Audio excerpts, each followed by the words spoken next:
நாம் எல்லாரும் அறிந்திருக்கிறது போல இந்த உலகத்துக்கு வெகு சீக்கிரத்தில் ஒரு பெரிய പഞ്ചകാലം வரப்போகிறது. നമുക്ക് എല്ലാവർക്കും അറിയാവുന്നതുപോലെ ഈ ലോകത്തിന് എത്രയും വേഗത്തിൽ ഒരു മഹാക്ഷാമകാലം വരുന്നു. தீர்க்கதரிசி அதை குறித்து தெளிவாக பல நூற்றுக்கணக்கான வருடங்களுக்கு முன்பாக எடுத்துரைத்திருக்கிறார். പല നൂറ്റാണ്ടുകൾക്ക് മുൻപേ തന്നെ പ്രവാചകൻ അതിനെക്കുറിച്ച് വളരെ സ്പഷ്ടമായി പ്രഖ്യാപിച്ചിട്ടുണ്ട്. நாம் அறிந்திருக்கிறது போல அது ஆகார குறைவினால் உண்டான பஞ்சம் அல்ல. നമുക്ക് അറിയാവുന്നതുപോലെ അത് അപ്പത്തിന്റെ ദൗർലഭ്യത്താൽ ഉണ്ടാകുന്ന ക്ഷാമമല്ല. தண்ணீர் குறைவினால் உண்டாகிற தாகமும் அல்ல. ജലത്തിന്റെ ദൗർലഭ്യത്താൽ ഉണ്ടാകുന്ന ദാഹവുമല്ല. கர்த்தருடைய வசனங்கள் கிடைக்கக்கூடாத ஒரு கொடிய ஆத்மாவுக்கு உண்டாகிற ஒரு பஞ்சம். യഹോവയുടെ വചനങ്ങൾ ദുർലഭമായിരിക്കുന്ന ആത്മാവിനുണ്ടാകുന്ന ഒരു കൊടിയ ക്ഷാമം. அப்படிப்பட்ட ஒரு பஞ்ச காலத்துக்கு முன்பாக தேவனுடைய சமூகத்திலே கூடி வந்து கர்த்தருடைய வசனங்களை தியானிக்கும்படி இந்த அருமையான சந்தர்ப்பத்தை கர்த்தர் நமக்கு தந்திருக்கிறார். അങ്ങനെയുള്ള ഒരു ക്ഷാമകാലത്തിന് മുൻപായി ദൈവസന്നിധാനത്തിൽ കൂടി വന്ന് കർത്താവിന്റെ വിലപ്പെട്ട വചനങ്ങളെ ധ്യാനിക്കത്തക്കതായ ഒരു അസുലഭ അവസരം ദൈവം നമുക്ക് ഈ നാളുകളിൽ തന്നിരിക്കുന്നു. நாட்கள் பொல்லாதவைகளாக இருக்கிறபடினால் இந்த காலங்களை பிரயோஜனப்படுத்திக் கொள்ள கர்த்தர் நமக்கு உதவி செய்வாரா. ഇത് ദുഷ്കാലമാകയാൽ സമയം തക്കത്തിൽ പ്രയോജനപ്പെടുത്തുവാൻ ഈ നാളുകളിൽ ദൈവം നമ്മെ സഹായിക്കട്ടെ. தேவன் நமக்கு ஏராளமான ஆசீர்வாதங்களை வைத்திருக்கிறார். ദൈവം നമുക്കായി അനവധിയായ അനുഗ്രഹങ്ങൾ വെച്ചിട്ടുണ്ട്. வேத வசனங்களை நாம் பார்க்கும் பொழுது ஏராளமான ஆசீர்வாதங்களை குறித்து அங்குமங்குமாக அநேக வசனங்களை நம்மால் காண முடிகிறது. നാം ദൈവവചനത്തെ ശ്രദ്ധിച്ചാൽ അങ്ങിങ്ങായി അനവധിയായ അനുഗ്രഹങ്ങൾ അവിടെ നമുക്ക് ദൃശ്യമാണ്. ஆசீர்வதிக்கப்பட வேண்டும் என்பதே எல்லா மனிதர்களுடைய வாஞ்சையாக இருக்கிறது. അനുഗ്രഹിക്കപ്പെടണം എന്നുള്ളത് തന്നെയാണ് എല്ലാ മനുഷ്യരുടെയും അഭിവാഞ്ച. ஒருவராயிலும் எனக்கு சாபம் வேண்டும் என்று யாரும் விரும்ப மாட்டார்கள். ശാപം വേണമെന്ന് ഒരു വ്യക്തി പോലും ആഗ്രഹിക്കാറില്ല. ஒரு பாவி கூட, ஒரு துன்மார்க்கன் கூட, எல்லா மனிதர்களால் தள்ளப்பட்ட ஒரு மனிதன் கூட நான் ஆசீர்வதிக்கப்பட வேண்டும், விடுதலை பெற வேண்டும், முன்னுக்கு போக வேண்டும் என்று தான் விரும்புகிறார். ഒരു പാപിയായാൽ പോലും ദുഷ്ടനായാൽ പോലും എല്ലാവരാലും തിരസ്കരിക്കപ്പെട്ടതായ ഒരു വ്യക്തിയായാൽ പോലും താനും അനുഗ്രഹം പ്രാപിക്കണം, അഭിവൃദ്ധി പ്രാപിക്കണം എന്ന് മാത്രമേ ആഗ്രഹിക്കാറുള്ളൂ. ஆம், அன்புள்ள தேவனும் கூட ஒரு மனிதனும் சபிக்கப்பட வேண்டும், அவன் அழிந்து போக வேண்டும், அவன் வேதனைப்பட வேண்டும் என்று ஒருபோதும் அவர் விரும்புகிறது. അതെ, സ്നേഹവാനായ ദൈവവും ഒരു മനുഷ്യനും തന്നെ അവൻ ശപിക്കപ്പെട്ടു പോകണം, തള്ളപ്പെട്ടു പോകണം, അവൻ തിരസ്കരിക്കപ്പെട്ടു പോകണമെന്ന് തെല്ലും ആഗ്രഹിക്കുന്നില്ല. ஒருவரும் கெட்டு போகக்கூடாது என்றுதான் கர்த்தராகிய இயேசு ஒவ்வொருவருக்காக மரணத்தை ருசி பார்த்தார். ആരും നശിച്ചു പോകരുതെന്ന് ആഗ്രഹിച്ചാണ് കർത്താവായ യേശു ക്രിസ്തു എല്ലാവർക്കും വേണ്ടി മരണം ആസ്വദിച്ചത്. இந்த முழு உலகத்திலே சூரியனுக்கு கீழே இருக்கிற ஒரு மனிதன் கூட கெட்டு போக வேண்டும் என்பது ஆண்டவர் ஒருபோதும் விரும்புகிற ஒரு காரியம் அல்ல. സൂര്യന് താഴെ ഭൂതലത്തിലുള്ള ഒരു മനുഷ്യൻ പോലും നശിച്ചു പോകുന്നത് ദൈവത്തിന് ഇഷ്ടമുള്ള കാര്യം അല്ല. எல்லா மனிதர்களும் ரட்சிக்கப்பட்டு தேவனுடைய ராஜ்யத்தில் கடந்து வர வேண்டும் என்று கர்த்தராகிய இயேசு மனுக்குலத்துக்காக சிலுவையிலே மரித்தார் என்று நாம் அறிந்திருக்கிறோம். എല്ലാ മനുഷ്യരും രക്ഷയെ പ്രാപിച്ച് ദൈവരാജ്യത്തിലെ പ്രവേശനം നേടണം എന്നുള്ള ഉദ്ദേശത്തോടു കൂടിയാണ് കർത്താവായ യേശു നമുക്ക് ഇവർക്ക് വേണ്ടി മരിച്ചു എന്നുള്ളത് നമുക്ക് എല്ലാവർക്കും അറിയാം. இப்படி இருக்க தேவனுடைய ஆசீர்வாதங்களை சுதந்தரித்துக் கொள்வது எப்படி என்ற தலைப்பின் கீழே சில வேத வசனங்களை தியானிக்க கர்த்தருடைய ആവിയിനാൽ நான் ഏവപ്പെടുகிறேன். ഇങ്ങനെ ഇരിക്കെ ദൈവത്തിന്റെ അനുഗ്രഹങ്ങളെ എങ്ങനെ അവകാശമാക്കാം, കൈവശമാക്കാം എന്ന തലക്കെട്ടിൽ ദൈവത്തിന്റെ ചില തിരുവചനങ്ങളെ ധ്യാനിക്കുവാൻ നിങ്ങളുമായി പങ്കുവയ്ക്കുവാൻ ആഗ്രഹിക്കുന്നു. ஏனென்றால் ஒரு மனிதரும் கெட்டுப்போவது ஆண்டவருடைய விருப்பமே அல்ல. എന്തുകൊണ്ടെന്നാൽ ഒരു മനുഷ്യൻ എങ്കിലും നശിച്ചു പോകുന്നത് ദൈവത്തിന് തെല്ലും ഇഷ്ടമുള്ള കാര്യം അല്ല. எல்லா மனிதர்களும் தேவனோடு கூட அவருடைய ராஜ்யத்திலேயே காணப்பட வேண்டும் என்று தேவன் விரும்புகிறார். എല്ലാ മനുഷ്യരും ദൈവത്തോടുകൂടി തന്റെ രാജ്യത്തിൽ കാണപ്പെടണമെന്ന് ദൈവം ആഗ്രഹിക്കുന്നു. இந்த காரியங்களை மனதில் வைத்துக்கொண்டு தேவனுடைய ஆசீர்வாதங்களை எப்படி மனிதன் சுதந்திரித்துக் கொள்ள வேண்டும் என்று வேத வசனத்தின் ஊடாய் சில காரியங்களை தியானிக்க கர்த்தர் நமக்கு உதவி செய்வாரா. ഈ കാര്യങ്ങളെ മനസ്സിൽ വെച്ചുകൊണ്ട് ദൈവത്തിന്റെ അനുഗ്രഹങ്ങളെ എങ്ങനെ മനുഷ്യൻ അവകാശമാക്കാം എന്ന തലക്കെട്ടിൽ കർത്താവിന്റെ തിരുവചനങ്ങളെ ധ്യാനിക്കുവാൻ ദൈവം നമ്മെ സഹായിക്കട്ടെ. இந்த வேத பாடத்தை ஒரு 6 கேள்வியாக பிரித்து அதற்கு பதிலாக நாம் தியானிக்கலாம். ഈ വേദപാഠത്തെ 6 ചോദ്യങ്ങളായി വിഭജിച്ച് അതിന്റെ മറുപടി എന്ന നിലയിൽ നമുക്ക് ഇതിനെ ധ്യാനിക്കാം. முதலாவது, ஆசீர்வாதங்கள் என்றால் என்ன? ഒന്നാമതായി അനുഗ്രഹം എന്നാൽ എന്ത്? இரண்டாவது, ஆசீர்வாதங்கள் யாருடையது? രണ്ടാമതായി അനുഗ്രഹങ്ങൾ ആരുടേതാണ്? மூன்றாவது, இந்த ஆசீர்வாதங்களை பெறக்கூடியவர்கள் யார்? മൂന്നാമതായി ഈ അനുഗ്രഹങ്ങൾ പ്രാപിക്കുന്നത് ആര്? நான்காவதாக, ஆசீர்வாதங்கள் யாருக்கு உரியது? നാലാമതായി അനുഗ്രഹങ്ങൾ ആരുടെ അവകാശം? ஐந்தாவதாக, எத்தனை வகையான ஆசீர்வாதங்கள் உண்டு? അഞ്ചാമതായി എത്ര വിധത്തിലുള്ള അനുഗ്രഹങ്ങൾ ഉണ്ട്? ஆறாவதாக, எந்த அடிப்படையில் ஒரு மனிதனை தேவன் ஆசீர்வதிக்கிறார்? ആറാമതായി ദൈവം ഒരു മനുഷ്യനെ അനുഗ്രഹിക്കുന്നതിന്റെ മാനദണ്ഡം അടിസ്ഥാനം എന്താണ്? இப்படி ஒரு 6 கேள்வியாக அதை பகுத்து இந்த நாட்களிலே தியானிக்க கர்த்தர் நமக்கு உதவி செய்வாரா. 6 ചോദ്യങ്ങളായി വിഭജിച്ച് ഈ നാളുകളിൽ ഇത് ധ്യാനിക്കുവാൻ കർത്താവ് നമ്മെ സഹായിക്കട്ടെ. ஆசீர்வாதங்கள் என்றால் என்ன? അനുഗ്രഹം എന്നാൽ എന്ത്? அதை குறித்து யாக்கோப்பு நிருபக்காரர் 1 அதிகாரம் 17வது வசனத்திலே இவ்விதமாக சொல்லுகிறார். യാക്കോബ് ലേഖന കർത്താവ് 1 അധ്യായം 17 വാക്യത്തിൽ അതിനെക്കുറിച്ച് ഇപ്രകാരം പറഞ്ഞിട്ടുണ്ട്. എല്ലാ നല്ല ദാനവും തികഞ്ഞ വരം ഒക്കെയും ഉയരത്തിൽ നിന്ന് വെളിച്ചങ്ങളുടെ പിതാവിങ്കിൽ നിന്ന് ഇറങ്ങി വരുന്നു. അവന് വികാരമോ ഗതിഭേദമുള്ള ആച്ഛാദനമോ ഇല്ല. நன்மையான எந்த ஈவும் பூரணமான எந்த வரமும் பரத்திலிருந்து உண்டாகி ஜோதிகளின் பிதாவினிடத்திலிருந்து இறங்கி வருகிறது. அவரிடத்தில் யாதொரு மாறுதலும் யாதொரு வேற்றுமையின் நிழலும் இல்லை. நன்மையான எந்த ஈவும் பூரணமான எந்த வரமும், എല്ലാ നല്ല ദാനവും തികഞ്ഞ വരം ഒക്കെയും. அப்ப நன்மையான எல்லா ஈவுகளையும் தான் ஆசீர்வாதம் என்று நாம் சொல்லுகிறோம். ആകയാൽ എല്ലാ നല്ല ദാനങ്ങളെയുമാണ് നാം അനുഗ്രഹം എന്ന് വിളിക്കുന്നത്. நன்மையான எந்த ஈவும் பூரணமான எந்த வரமும், എല്ലാ നല്ല ദാനവും തികഞ്ഞ വരം ഒക്കെയും. இந்த ஆசீர்வாதங்களை இந்த இடத்தில் 2 பகுதியாக பிரித்து காட்டுகிறது. ഇവിടെ ഈ അനുഗ്രഹങ്ങളെ രണ്ടായി തരം തിരിക്കുന്നു. ஒன்று நன்மையான ஈவுகள், மற்றொன்று பூரணமான வரங்கள். ഒന്നാമതായി നല്ല ദാനങ്ങൾ, അടുത്തതായി തികഞ്ഞ വരങ്ങൾ. இவைகள் எல்லாமே தேவனிடத்திலிருந்து வருகிறதாக நாம் இங்கே பார்க்கிறோம். ഇവയെല്ലാം തന്നെ ദൈവത്തിൽ നിന്ന് വരുന്നതായി നാം ഇവിടെ കാണുന്നു. நன்மை என்று சொல்லுகிற அத்தனையும் தேவனிடத்திலிருந்து வருகிறது என்பதை நாம் விளங்கிக் கொள்ள வேண்டும். നന്മ എന്ന് പറയുന്നതൊക്കെയും ദൈവത്തിൽ നിന്നാണ് വരുന്നതെന്ന് നാം മനസ്സിലാക്കണം. அப்படியானால் சகல தீமைகளும் அது தீமைக்கு அதிபதியாக இருக்கிற சாத்தானிடத்திலிருந்து வருகிறது என்பதை நாம் சொல்லாமலே அறிந்து கொள்ளக்கூடும். അങ്ങനെയെങ്കിൽ എല്ലാ തിന്മകളും തന്നെ ആ തിന്മയുടെ മൂർത്തിഭാവമായ അധിപതിയായ സാത്താനിൽ നിന്ന് തന്നെ വരുന്നു എന്ന് പറയാതെ തന്നെ വ്യംഗ്യമാണല്ലോ. தீமை என்று சொல்லப்படுகிற அனைத்தையும் பிசாசுதான் மனிதனுக்குள்ளே அனுப்புகிறார். തിന്മയായ എല്ലാം പിശാച് തന്നെയാണ് മനുഷ്യന്റെ ഉള്ളിലേക്ക് അയക്കുന്നത്. தேவன் ஒருபோதும் தீமையை மனிதனுக்கு அனுப்புகிறதில்லை. ദൈവം ഒരിക്കലും മനുഷ്യന് തിന്മ അയച്ചു കൊടുക്കുന്നില്ല. மனிதர்கள் தவறு செய்கிறபடியினால் தீமைக்குரியவர்களாக அவர்கள் மாறிவிடுகிறார். മനുഷ്യർ തെറ്റ് ചെയ്യുന്നത് കൊണ്ട് അവർ തിന്മയ്ക്ക് യോഗ്യരായി തീരുന്നതേയുള്ളൂ. ஆனால் தேவன் மனப்பூர்வமாக ஒரு மனிதனையும் சிறுமைப்படுத்தி சஞ்சலப்படுத்துகிறவர் அல்ல என்று புலம்பலின் புஸ்தகத்தில் நாம் படிக்கிறோம். വിലാപങ്ങളുടെ പുസ്തകത്തിൽ വായിക്കുമ്പോൾ ദൈവം മനസ്സോടെ ഒരു മനുഷ്യനെയും ദുഃഖിപ്പിച്ച് വ്യസനിപ്പിക്കാറില്ല എന്ന് നമുക്ക് കാണാം. எந்த ஒரு தகப்பனும் தன்னுடைய பிள்ளையை மனப்பூர்வமாக உபத்திரவப்படுத்துகிறதில்லை. ഏതൊരു പിതാവും തന്റെ മകനെ തന്റെ നല്ല മനസ്സോടുകൂടി അവനെ വേദനിപ്പിക്കാറില്ല, ഉപദ്രവിക്കാറില്ല. பிள்ளைகளை சில நேரத்தில் சிக்ஷித்தாலும் அவர்கள் நல்ல விதத்தில் முன்னுக்கு செல்ல வேண்டும் என்ற நல்ல நோக்கத்தோடு சிக்ஷிப்பார்களே அல்லாமல் மனப்பூர்வமாய் அவர்களை சிறுமைப்படுத்தி ஒருபோதும் ஒரு தகப்பனும் பிள்ளைகளை சஞ்சலப்படுத்த மாட்டார். മക്കളെ പിതാവ് ശിക്ഷിക്കേണ്ടി വന്നാൽ പോലും അവരുടെ നന്മയ്ക്ക് വേണ്ടി അവർ നന്നായി വരയണമെന്നുള്ള ഉദ്ദേശത്തോടുകൂടി ശിക്ഷിക്കുകയല്ലാതെ ഒരു പിതാവും തന്റെ മക്കളെ മനഃപൂർവ്വം ദുഃഖിച്ച് വ്യസനിപ്പിച്ച് താഴ്ത്താറില്ല.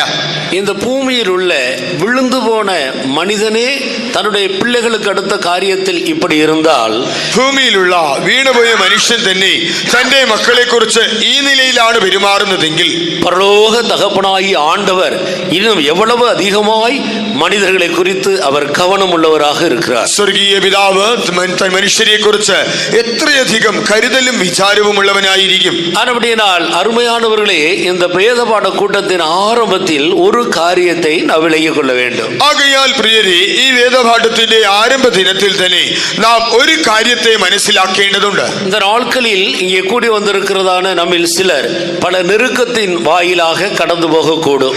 ഈ നാളുകളിൽ ഇവിടെ കൂടി വന്നിരിക്കുന്ന നമ്മിൽ ചിലർ ചില ഞെരുക്കങ്ങളിലൂടെ കടന്നു പോകുന്നവരായിരിക്കാം. சில கஷ்டத்தின் மத்தியில கடந்து போகக்கூடும். ചില കഷ്ടതകളുടെ മധ്യേ കൂടെ കടന്നു சில പോകുന്നവരായിരിക്കും. வியாதியில கஷ்டப்பட்டு அதன் ஊடாக கடந்து போகக்கூடும். ചില രോഗങ്ങളാൽ വലഞ്ഞ് അതിലൂടെ യാത്ര ചെയ്യുന്നവരായിരിക്കും. சிலர் தங்களுடைய தொழிலிலே நஷ்டம் ஏற்பட்டு பொருளாதார நெருக்கடியிலே கஷ்டப்பட்டவர்களாக காணப்படக்கூடும். ചിലർക്ക് തങ്ങളുടെ ബിസിനസ്സിൽ വീഴ്ച വന്ന് സാമ്പത്തികമായ കഷ്ടനഷ്ടങ്ങളിലായിരിക്കാം. சிலர் ஆவிக்குரிய வாழ்க்கையில் முன்னேற முடியாதபடி பலவிதமான கஷ்டங்களின் ஊடாய் போராடி கொண்டிருக்க கூடும். ചിലർ ആത്മീക ജീവിതത്തിൽ മുന്നേറുവാൻ കഴിയാതെ പലവിധമായ കഷ്ടങ്ങളുടെ നടുവിൽ പോരാടിക്കൊണ്ടിരിക്കുകയായിരിക്കും. எப்படியா இருந்தாலும் இந்த எல்லா கஷ்டங்களையும் தேவன் நமக்கு மனப்பூர்வமாக தரவில்லை என்பதை நாம் விளங்கிக் கொள்ள வேண்டும். എങ്ങനെയായാലും ഈ കഷ്ടങ്ങളൊക്കെയും ദൈവം നമുക്ക് മനസ്സോടെ തന്നതല്ല എന്ന് നമ്മൾ മനസ്സിലാക്കണം. இவைகள் எல்லாவற்றின் நின்றும் நாம் விடுதலையாக்கப்பட வேண்டும் என்றே தேவன் விரும்புகிறார் என்பதையும் நாம் அறிந்து கொள்ள வேண்டும். ഇതിൽ നിന്നൊക്കെയും നാം വിമോചനം നേടണം എന്നുള്ളത് ദൈവം ആഗ്രഹിക്കുന്നു എന്നുള്ള സത്യവും നാം മനസ്സിലാക്കണം. எனவே இந்த ஒரு கருத்தோடு கூட நாம் இந்த வேதபாட கூட்டத்தை இந்த வேதபாடத்தை நாம் தியானிக்க போகிறோம். ആകയാൽ ഈ ഒരു ധാരണ അറിവോടുകൂടി നമുക്ക് ഈ വേദപാഠത്തെ ധ്യാനിക്കാം. நன்மையான எந்த ஈவாகிய ஆசீர்வாதங்கள், நன்மையான எல்லா ஈவுகளும் ஆசீர்வாதங்களாக இருக்கிறது. എല്ലാ നല്ല ദാനവും അവ അനുഗ്രഹങ്ങളായിരിക്കുന്നു. இரண்டாவது கேள்வியில இந்த ஆசீர்வாதங்கள் யாருடையவைகள்? രണ്ടാമത്തെ ചോദ്യം എന്നത് ഈ അനുഗ്രഹങ്ങൾ ആരുടേതാണ്? அனைத்து ஆசீர்வாதங்களும் கர்த்தருடையது. എല്ലാ അനുഗ്രഹങ്ങളും അത് ദൈവത്തിൻ്റെത്. ஆனபடியினால் கர்த்தரை அல்லாமல் ஒரு ஆசீர்வாதத்தையும் ஒரு மனிதனையும் வேறு எந்த இடத்தில் ஒரு மனிதனும் பெற முடியாது. ആകയാൽ ദൈവത്തിൽ നിന്നല്ലാതെ കർത്താവിൽ നിന്നല്ലാതെ ഒരു മനുഷ്യനും ഒരു അനുഗ്രഹവും എവിടെ നിന്നും പ്രാപിക്കുവാൻ സാധ്യമല്ല. வேறு எந்த இடத்திலிருந்து ஆசீர்வாதங்கள் வராது. മറ്റെവിടെ നിന്നും അനുഗ്രഹം വരികയില്ല.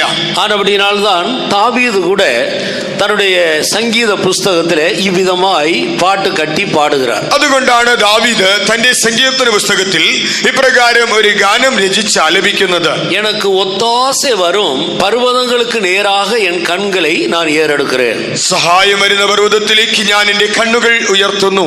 வானத்தையும் பூமியையும் உண்டாக்கின கர்த்தரிடத்திலிருந்து எனக்கு ஒத்தாசை வரும். എന്റെ സഹായം ആകാശത്തെയും ഭൂമിയെയും ഉണ്ടാക്കിയ യഹോവയിൽ നിന്ന് വരുന്നു. அப்ப சகல ஒத்தாசைகளும் நன்மைகளும் தேவனிடத்திலிருந்து மட்டும்தான் வரும், வேறு எங்கிருந்து வராது என்பதை நாம் விளங்கிக் கொள்ள வேண்டும். ആകയാൽ എല്ലാ സഹായവും എല്ലാ നന്മയും അനുഗ്രഹവും ദൈവത്തിൽ നിന്ന് മാത്രമേ വരൂ.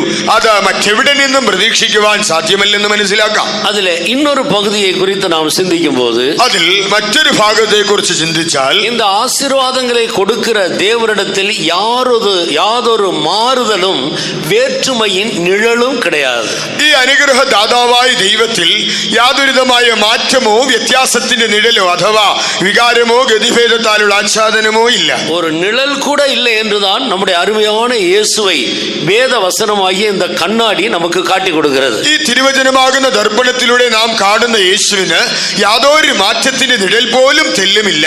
தேவனை ஒரு மனிதனும் தன்னுடைய மாமிச கண்ணால் காண முடிகிறதில்லை. തന്റെ മാംസ നയനങ്ങളാൽ ദൈവത്തെ ഒരു മനുഷ്യനും കാണാവതല്ല. அவர் அவ்வளோ மகிமை உள்ளவராக இருக்கிறார். അവൻ അത്രത്തോളം തേജോമയൻ. ஆனால் இந்த தேவன் யார், அவர் எப்படிப்பட்டவர், எப்படி இருக்கிறார் என்பதை இந்த வேத வசனமாகிய கண்ணாடியின் ஊடாக நாம் காண முடியும். എന്നാൽ ദൈവം ആരാണെന്നും അവൻ ഏത് വിധത്തിലുള്ളവനെന്നും എന്ന് നാം ഈ തിരുവചനമാകുന്ന കണ്ണാടിയിലൂടെ നമുക്ക് കാണുവാൻ കഴിയും. கர்த்தருடைய மகிமையை கண்ணாடியில் காண்கிறது போல கண்டு, കർത്താവിന്റെ തേജസ്സിനെ കണ്ണാടിയിൽ എന്നതുപോലെ പ്രതിബിംബിക്കുന്നവരായി ஒரு முகத்தை நாம் கண்ணாடியிலையும் பார்க்கலாம். നമുക്ക് ഒരു മുഖത്തെ കണ്ണാടിയിൽ കാണാം. ஆனால் அது ஒரு உண்மையான உருவம் அல்ல, அது ஒரு பிம்பம்.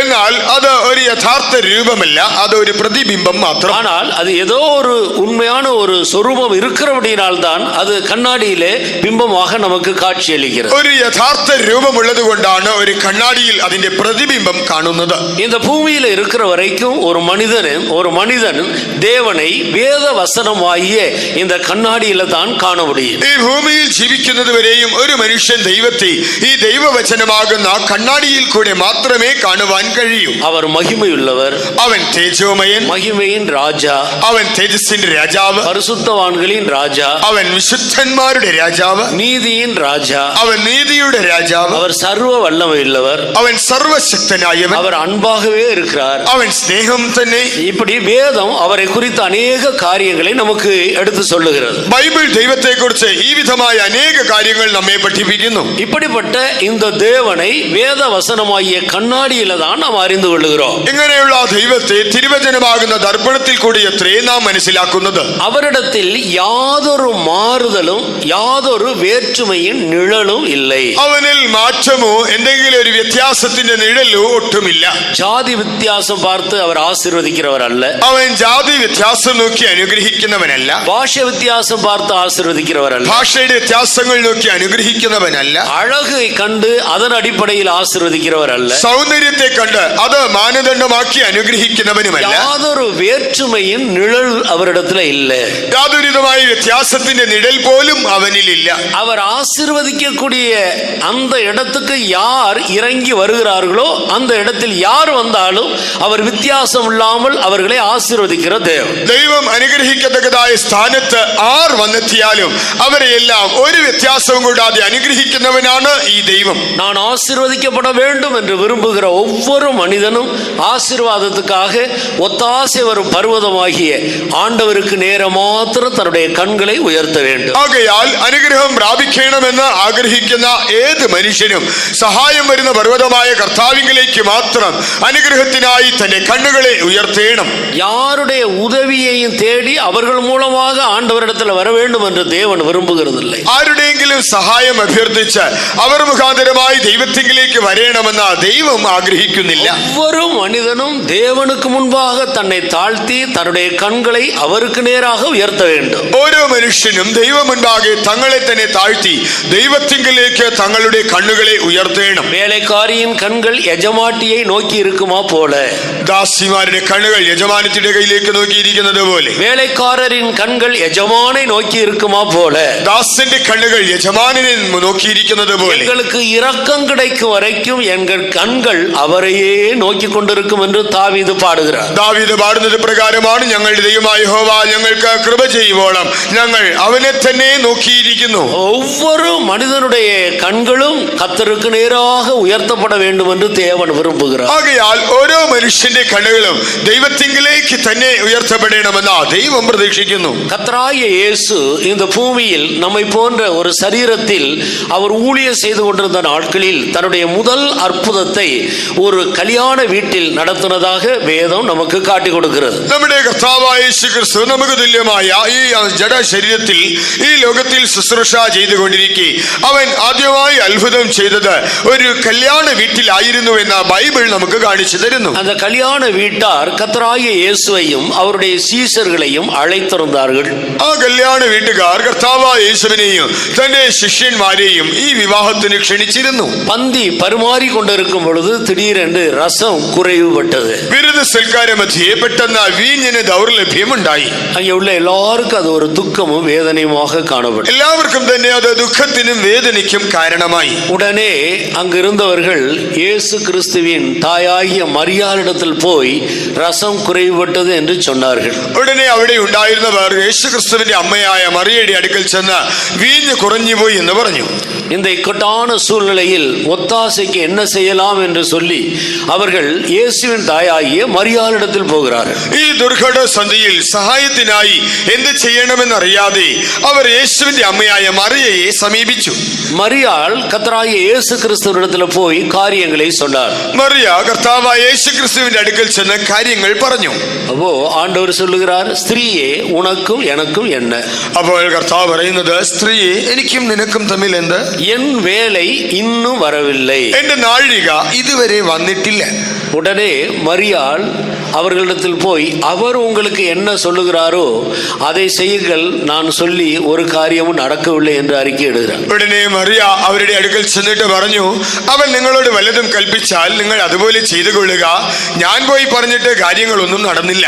அவர்கள் நேரடியாக ஆண்டவரிடத்தில் போகிறார். എന്നാൽ അവർ നേരിട്ട് കർത്താവിന്റെ അടുക്കലേക്ക് വന്നു. உடனே ஆண்டவர் கற்சாடிகளை தண்ணீரால் நிரப்புங்கள் என்று சொல்லுகிறார். ഉടനെ കർത്താവ് കൽഭരണിയിൽ വെള്ളം നിറയ്ക്കുവാൻ കൽപ്പിച്ചു.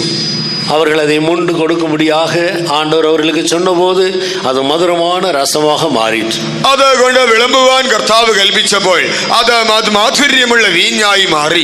எந்த ஒரு நன்மைக்கும் எந்த ஒரு ஆசீர்வாதங்களுக்கும் ஒவ்வொரு மனிதனுடைய கண்களும் நேரடியாக ஆண்டவரிடத்தில் போக வேண்டும் என்று தேவன் விரும்புகிறார். ഏതൊരു നന്മയ്ക്കായിട്ടും അനുഗ്രഹത്തിനായിട്ടും ഏതൊരു മനുഷ്യന്റെയും കണ്ണുകൾ അത് തടസ്സം കൂടാതെ നേരിട്ട് ദൈവത്തിങ്കിലേക്ക് ഉയർത്തണമെന്ന ദൈവം பிரதீட்சிക്കുന്നു. நாம் எப்பொழுது நேரடியாக ஆண்டவரை நாடுகிறோமோ அப்பொழுதுதான் நம்மை ஆசீர்வதிக்கக்கூடிய வேலை கர்த்தரிடத்திலிருந்து வருகிறது. നാം എപ്പോഴെല്ലാം ദൈവത്തെ നേരിട്ട് സമീപിക്കുന്നുവോ അപ്പോഴാണ് നമ്മെ അനുഗ്രഹിക്കേണ്ടതായ നാഴിക കർത്താവിൽ നിന്ന് വരുന്നത്. இப்போது என் வேலை இன்னும் வரவில்லை என்று மரியாளுக்கு சொன்ன ஆண்டவர் அந்த வேலைக்காரர்களிடத்தில் என் வேலை வந்தது என்று சொல்லி அவருடைய கிரியை நடப்பிக்கிறார். എന്റെ നാഴിക ഇതുവരെ വന്നിട്ടില്ല എന്ന് മറിയയോട് പറഞ്ഞ കർത്താവ് എന്റെ നാഴിക വന്നു എന്ന് ഭൃത്യന്മാരോട് പറഞ്ഞ് തന്റെ പ്രവൃത്തി അവിടെ ഉടനെ ആരംഭിച്ചു.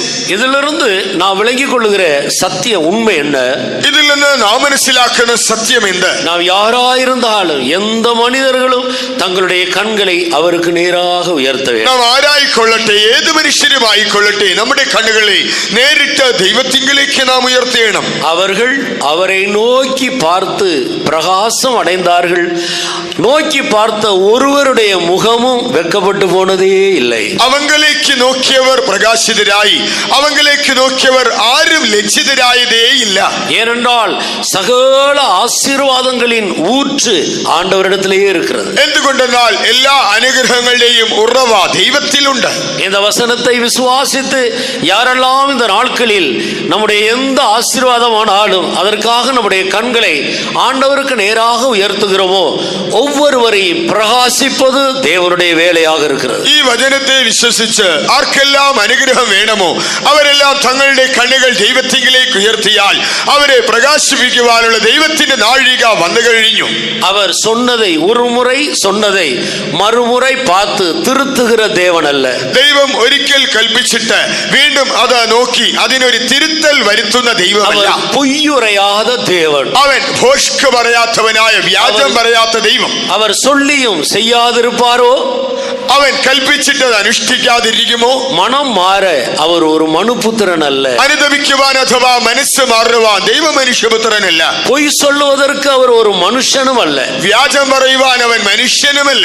அவர் கர்த்தர், அவர் சொன்னார், அவர் அப்படியே செய்வார். അവൻ യഹോവ, അവൻ അരുളി ചെയ്തു, അവൻ അതുപോലെ അനുഷ്ഠിക്കും. எத்தனை பேர் இந்த நாட்களில் நான் கண்களை ஆண்டவருக்கு நேராக உயர்த்த போகிறேன், என் தேவன் என்னை பிரகாசிப்பிக்க போகிறார் என்று விசுவாசிக்கிறோம். ഞാൻ കർത്താവിനേക്കിലേക്ക് എന്റെ കണ്ണുകളെ ഉയർത്തുവാൻ പോകുന്നു, എന്റെ ദൈവം എന്നെ പ്രകാശിതനാക്കി തീർക്കുമെന്ന നമ്മിൽ എത്ര പേർ വിശ്വസിക്കുന്നുണ്ട്?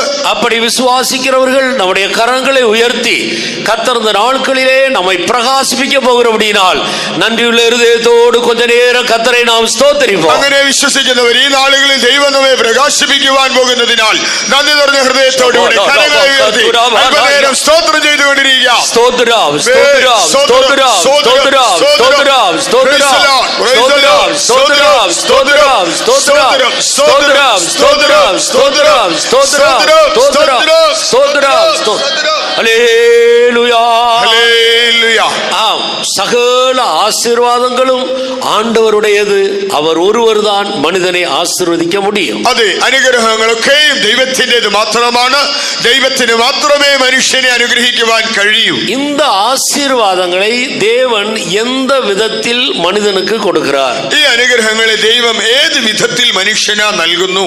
ஒன்று, தேவன் மனிதனை ஆசீர்வதிக்கிறார். ഒന്ന്, ദൈവം മനുഷ്യനെ അനുഗ്രഹിക്കുന്നു. இன்னொன்று, ஆசீர்வதிக்கும்படியாக சிலருக்கு அதிகாரத்தை ஞானத்தை கொடுத்து அவர்கள் மூலம் ஆண்டவர் மனிதனை ஆசீர்வதிக்கிறார். അടുത്തതായി അനുഗ്രഹിക്കുവാനുള്ള അധികാരം ചില മനുഷ്യർക്ക് ദൈവം നൽകി അവർ മുഖാന്തരമായും ദൈവ മനുഷ്യരെ അനുഗ്രഹിക്കുന്നു. நீங்கள் என்னாகமத்தின் புஸ்தகம் 6ஆம் அதிகாரம் 27வது வசனத்தை வாசித்தால், സംഖ്യാപുസ്തകം 6ആം അധ്യായത്തിന്റെ 27ആം വാക്യം നിങ്ങൾ വായിച്ചു നോക്കിയാൽ அங்கே அந்த நாட்களில் இருந்ததான தேவனுடைய மனிதர்களாக தேவன் 2 பேரை தேர்ந்தெடுத்து அவர்கள் மூலம் ஜனத்தை ஆசீர்வதிக்க சொல்லுகிறார். അവിടെ ആ നാളുകളിൽ ദൈവപുരുഷന്മാരായ 2 പേരെ ദൈവം തിരഞ്ഞെടുത്ത് അവർ മുഖാന്തരമായി ജനങ്ങളെ അനുഗ്രഹിക്കുവാൻ അവരോട് ആജ്ഞാപിക്കുന്നു. ഇങ്ങനെ അവർ ഇസ്രായേൽ മക്കളുടെ മേൽ എന്റെ നാമം വെക്കണം, ഞാൻ അവരെ അനുഗ്രഹിക്കും. இவ்விதமாய் அவர்கள் என் நாமத்தை இஸ்ரவேல் புத்திரர் மேல் கூறக்கடவர்கள், அப்பொழுது நான் அவர்களை ஆசீர்வதிப்பேன் என்று சொல் என்றார். இவ்விதமாய் இஸ்ரவேல் புத்திரர் மேல் என்னுடைய நாமத்தை அவர்கள் கூற வேண்டும். ഇങ്ങനെ അവർ ഇസ്രായേൽ മക്കളുടെ മേൽ എന്റെ നാമം വയ്ക്കണം. வேறு யாரும் கூற முடியாது. വേറെ ആരും അങ്ങനെ പറയുവാൻ കഴിയില്ല. வேற யாரு கூறினாலும் ஆசீர்வாதங்கள் கிடைக்காது. വേറെ ആരെങ്ങനെ പറഞ്ഞാലും അനുഗ്രഹം ലഭിക്കുകയില്ല. இவர்கள் என் நாமத்தை இஸ்ரவேல் ஜனத்தின் மேல் என் நாமத்தை கூற வேண்டும். ഇവർ ഇസ്രായേൽ മക്കളുടെ മേൽ എന്റെ നാമം വയ്ക്കണം, അരുളി ചെയ്യണം. அவர்கள் கூறும்போது அப்பொழுது நான் அவர்களை ஆசீர்வதிப்பேன். അവരങ്ങനെ പറയുമ്പോൾ ഞാൻ ജനത്തെ അനുഗ്രഹിക്കും. பழைய ஏற்பாட்டு காலத்தில் மனிதர்களை ஆண்டவர் இப்படிப்பட்ட தேவனால் ஏற்படுத்தப்பட்ட மனிதர்கள் மூலம் ஆசீர்வதித்து வருகிறார். പഴയ നിയമ കാലയളവിൽ ഈ വിധമായി ദൈവത്താൽ നിയോഗിതരായ മനുഷ്യരിലൂടെ ദൈവം ജനത്തെ അനുഗ്രഹിച്ചു പോന്നു. மறுபடியுமாக இந்த வசனத்தை வாசியே. വീണ്ടും ആ വാക്യം വായിക്കാം. ഇങ്ങനെ അവർ ഇസ്രായേൽ മക്കളുടെ മേൽ, அதற்கு முன்பாக 22வது வசனத்திலிருந்து வாசியே. 22 മുതൽ വീണ്ടും വായിക്കും. യഹോവ പിന്നെയും മോശയോട് അരുളി ചെയ്തത്, നീ അഹരോനോടും പുത്രന്മാരോടും പറയേണ്ടത്, നിങ്ങൾ ഇസ്രായേൽ മക്കളെ അനുഗ്രഹിച്ച് ചൊല്ലേണ്ടത് എന്തെന്നാൽ, യഹോവ നിന്നെ അനുഗ്രഹിച്ച് കാക്കുമാറാകട്ടെ. യഹോവ തിരുമുഖം നിന്റെ മേൽ പ്രകാശിപ്പിച്ച് നിന്നോട് കൃപയുള്ളവനാകട്ടെ. യഹോവ തിരുമുഖം നിന്റെ മേൽ ഉയർത്തി നിനക്ക് സമാധാനം നൽകുമാറാകട്ടെ. ഇങ്ങനെ അവർ ഇസ്രായേൽ മക്കളുടെ മേൽ എന്റെ നാമം വെക്കണം, ഞാൻ അവരെ അനുഗ്രഹിക്കും. பின்னும் கர்த்தர் மோசேயை நோக்கி, நீ ஆரோனோடும் அவன் குமாரரோடும் சொல்ல வேண்டியது என்னவென்றால், நீங்கள் இஸ்ரவேல் புத்திரரை ஆசீர்வதிக்கும் போது அவர்களை பார்த்து சொல்ல வேண்டியதாவது, கர்த்தர் உன்னை ஆசீர்வதித்து உன்னை காக்க கடவர். கர்த்தர் தம்முடைய முகத்தை உன்மேல் பிரகாசிக்க பண்ணி உன்மேல் கிருபையாயிருக்க கடவர். கர்த்தர் தம்முடைய முகத்தை உன்மேல் பிரசன்னமாக்கி உனக்கு சமாதானம் கட்டளையிட கடவர் என்பதே. இவ்விதமாய் அவர்கள் என் நாமத்தை இஸ்ரவேல் புத்திரர் மேல் கூற கடவர்கள், அப்பொழுது நான் அவர்களை ஆசீர்வதிப்பேன் என்று சொல் என்றார். ஆரோனோடும் அவருடைய குமாரரோடும் இந்த வார்த்தைகள் சொல்லப்படுகிறது. അഹരോനോടും അവന്റെ പുത്രന്മാരോടുമാണ് ഈ ആജ്ഞ പുറപ്പെടുന്നത്.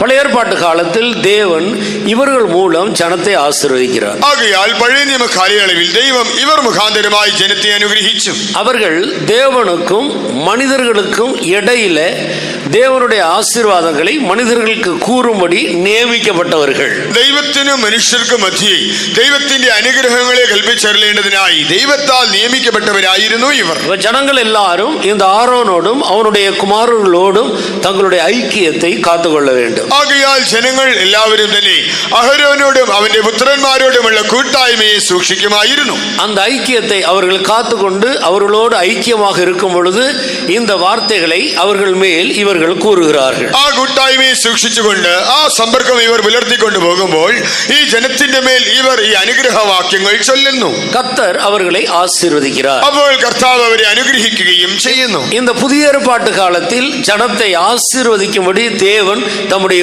ஊழியர்களை ஏற்படுத்தி வைத்திருக்கிறார். ഈ പുതിയ നിയമ കാലയളവിൽ ജനങ്ങളെ അനുഗ്രഹിക്കുവാൻ ദൈവം തന്റെ ശുശ്രൂഷകരെ നിയോഗിച്ചിരിക്കുന്നു. நீங்கள் எவர்களை ஆசீர்வதிக்கிறீர்களோ அவர்கள் ஆசீர்வதிக்கப்படுவார்கள். നിങ്ങൾ ആരെയെല്ലാം അനുഗ്രഹിക്കുന്നുവോ അവർ അനുഗ്രഹിക്കപ്പെടും. உங்களை அசட்டை பண்ணுகிறவன் என்னை அசட்டை பண்ணுகிறான். നിങ്ങളെ അലക്ഷ്യമാക്കുന്നവൻ എന്നെ അത്രേ അലക്ഷ്യമാക്കുന്നത്. என்னை அசட்டை பண்ணுகிறவன் என்னை அனுப்பின பிதாவையே அசட்டை பண்ணுகிறான். എന്നെ അലക്ഷ്യമാക്കുന്നവൻ എന്നെ അയച്ച പിതാവിനെ അലക്ഷ്യമാക്കുന്നു. உங்களை அங்கீகரிக்கிறவர்கள் என்னை அங்கீகரிக்கிறார்கள். നിങ്ങളെ അംഗീകരിക്കുന്നവർ എന്നെ തന്നെയാകുന്നു അതിലൂടെ അംഗീകരിക്കുന്നത്. அப்ப தேவனுக்கும் மனிதர்களுக்கும் இடையிலே இந்த புதிய ஏற்பாட்டு காலத்தின் ஒழுங்கின்படி தேவன் தம்முடைய ஊழியர்களை வைத்திருக்கிறார். ഈ പുതിയ നിയമകാല വ്യവസ്ഥയ്ക്ക് ഒത്തവണ്ണമായി ദൈവത്തിനും മനുഷ്യർക്കും മധ്യേ ദൈവം പുതിയ നിയമ ശുശ്രൂഷകരെ വച്ചിരിക്കുന്നു. அவர்கள் மனிதர்களிடத்திலே சில குற்றங்கள் குறைகள் இருந்தாலும் அவர்கள் மனிதர்களுக்காக தேவனிடத்தில் பரிந்து பேசி ஜெபித்து அவர்களை மன்னித்து அவர்களை ஆசீர்வதிக்கும் போது அவர்கள் ஆசீர்வாதமாக இருக்கிறார். മനുഷ്യരിൽ ചില തെറ്റുകുറ്റങ്ങൾ കണ്ടാൽ തന്നെയും അവർ മനുഷ്യർക്കായി ദൈവത്തോട് പ്രാർത്ഥിച്ച് പക്ഷപാതം ചെയ്ത് അവരുടെ കുറവുകളെല്ലാം ക്ഷമിച്ച് അവരെ അനുഗ്രഹിക്കുമ്പോൾ അവർ ദൈവത്താൽ അനുഗ്രഹിക്കപ്പെടുന്നു. ஆசீர்வாதங்கள் அனைத்தும் பரத்திலிருந்து உண்டாகிறது. അനുഗ്രഹങ്ങളൊക്കെയും തന്നെ സ്വർഗത്തിൽ നിന്ന് വരുന്നു. ஆசீர்வதிக்கிறவர் தேவனாக இருக்கிறார். അനുഗ്രഹിക്കുന്നവൻ ദൈവം മാത്രം. ஆசீர்வதிக்கிற தேவன் தான் ஆசீர்வதிக்கும்படியாக இப்படிப்பட்ட முறையை கையாளுகிறார். അനുഗ്രഹദാതാവായ ദൈവം അനുഗ്രഹിക്കേണ്ടതിന് ഈ വിധമായ വ്യവസ്ഥ വെച്ചിരിക്കുന്നു. இந்த ஆசீர்வாதங்கள் எல்லாம் மனிதருக்குரியதாக இருக்கிறது. ഈ അനുഗ്രഹങ്ങളൊക്കെയും മനുഷ്യന് സ്വന്തം. இந்த பூமியில எவ்வளவோ சிருஷ்டிக்கப்பட்டவைகள் எவ்வளவோ உண்டு. ഈ ഭൂമിയിൽ സൃഷ്ടിക്കപ്പെട്ട എത്രയോ കാര്യങ്ങൾ നമുക്ക് കാണാം. ஆனால் ஆசீர்வாதம் மனிதனுக்காக மாத்திரம் உரியது. എന്നാൽ അനുഗ്രഹം എന്നത് മനുഷ്യന് മാത്രമുള്ളത്. எல்லா சிருஷ்டிகளையும் கர்த்தர் ஆசீர்வதித்தாலும் அவைகள் மனிதனுக்காகவே அவைகள் ஆசீர்வதிக்கப்படுகிறது. എല്ലാ സൃഷ്ടികളെയും ദൈവം അനുഗ്രഹിച്ചുവെങ്കിലും അത് മനുഷ്യ നിമിത്തമായി തന്നെയാണ് അനുഗ്രഹിക്കപ്പെട്ടത്. ஆனால் ஆசீர்வாதம் என்று சொல்லுவது அது மனிதனுக்கு மாத்திரம் உரியது. ആകയാൽ അനുഗ്രഹം എന്നത് ആത്യന്തികമായി മനുഷ്യന് മാത്രമുള്ളത്. நீங்கள் ஆதியாகமம் 1 28வது வசனத்தை வாசி. ഉൽപ്പത്തി പുസ്തകം 1 അധ്യായം 28 വാക്യം വായിക്കാം. ദൈവം അവരെ അനുഗ്രഹിച്ചു, നിങ്ങൾ സന്താന പുഷ്ടിയുള്ളവരായി പെരുകി ഭൂമിയിൽ നിറഞ്ഞ് അതിനെ അടക്കി സമുദ്രത്തിലെ മത്സ്യത്തിന്മേലും ആകാശത്തിലെ പർവ്വജാതിന്മേലും സകല ഭൂചര ജന്തുവിന്മേലും വാഴുവിൻ എന്ന് അവരോട് കൽപ്പിച്ചു. பின்பு தேவன் அவர்களை நோக்கி, நீங்கள் பலுகி பெருகி பூமியை நிரப்பி அதை கீழ்ப்படுத்தி சமுத்திரத்தின் மச்சங்களையும் ஆகாயத்து பறவைகளையும் பூமியின் மேல் நடமாடுகிற சகல ஜீவ ஜந்துக்களையும் ஆண்டு கொள்ளுங்கள் என்று சொல்லி தேவன் அவர்களை ஆசீர்வதித்தார். முதலாவது ஆசீர்வாதம் என்கிற வார்த்தை ஆதியாகமம் 1 அதிகாரம் 22வது வசனத்தில் நாம் பார்க்கிறோம். അനുഗ്രഹം എന്നുള്ള പദം ആദ്യമായി ഉൽപ്പത്തി പുസ്തകം 1 അധ്യായം 22 വാക്യത്തിൽ കാണാം. இரண்டாவதாக 28வது வசனத்தில் நாம் பார்க்கிறோம். അതിനുശേഷമായി രണ്ടാമത് നമുക്ക് 28 വാക്യത്തിൽ അത് കാണാം. 22வது വசனத்தை வாசியுங்கள். 22 വാക്യം വായിക്കാം. നിങ്ങൾ വർദ്ധിച്ചു പെരുകി സമുദ്രത്തിലെ വെള്ളത്തിൽ നിറവീൻ, പർവ്വജാതി ഭൂമിയിൽ പെരുകട്ടെ എന്ന് കൽപ്പിച്ച് ദൈവം അവരെ അനുഗ്രഹിച്ചു. தேவன் அவைகளை ஆசீர்வதித்து, நீங்கள் பலுகி பெருகி சமுத்திர ஜலத்தை நிரப்புங்கள் என்றும் பறவைகள் பூமியில் பெருக கடவுது என்றும் சொன்னார்.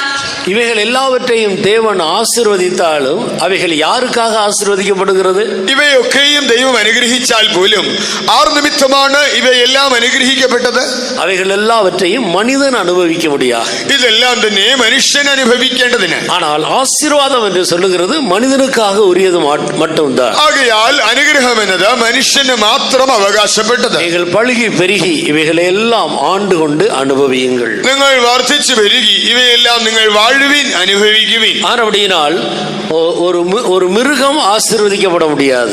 ആകയാൽ ഒരു മൃഗം അനുഗ്രഹിക്കപ്പെടുകയില്ല. மிருகம் பழுகி பெருகினாலும் அதை அனுபவிக்கிற ஆசீர்வாதம் மனிதனுக்குரியது. മൃഗം വർദ്ധിച്ചു പെരുകിയാലും അതിനെ അനുഭവിക്കുക എന്നുള്ള അനുഗ്രഹം മനുഷ്യനുള്ളത്. அப்ப எல்லா சிருஷ்டிகளும் ஆசீர்வதிக்கப்பட்டாலும் அதை அனுபவிக்கிற ஆசீர்வாதத்தை ஆண்டவர் மனிதனுக்கு கொடுக்கிறார். എല്ലാ സൃഷ്ടികളും അനുഗ്രഹിക്കപ്പെട്ടാൽ പോലും അത് അനുഭവിക്കുക എന്നുള്ള അനുഗ്രഹം ദൈവ മനുഷ്യന് നൽകുന്നു. எனவே ஆசீர்வாதம் என்பது மனிதனுக்கு மாத்திரம் உரியது என்பதை நாம் விளங்கிக் கொள்ள வேண்டும். ആകയാൽ അനുഗ്രഹം എന്നത് മനുഷ്യന് മാത്രമുള്ളത് എന്നുള്ളത് ശരിയായി മനസ്സിലാക്കണം.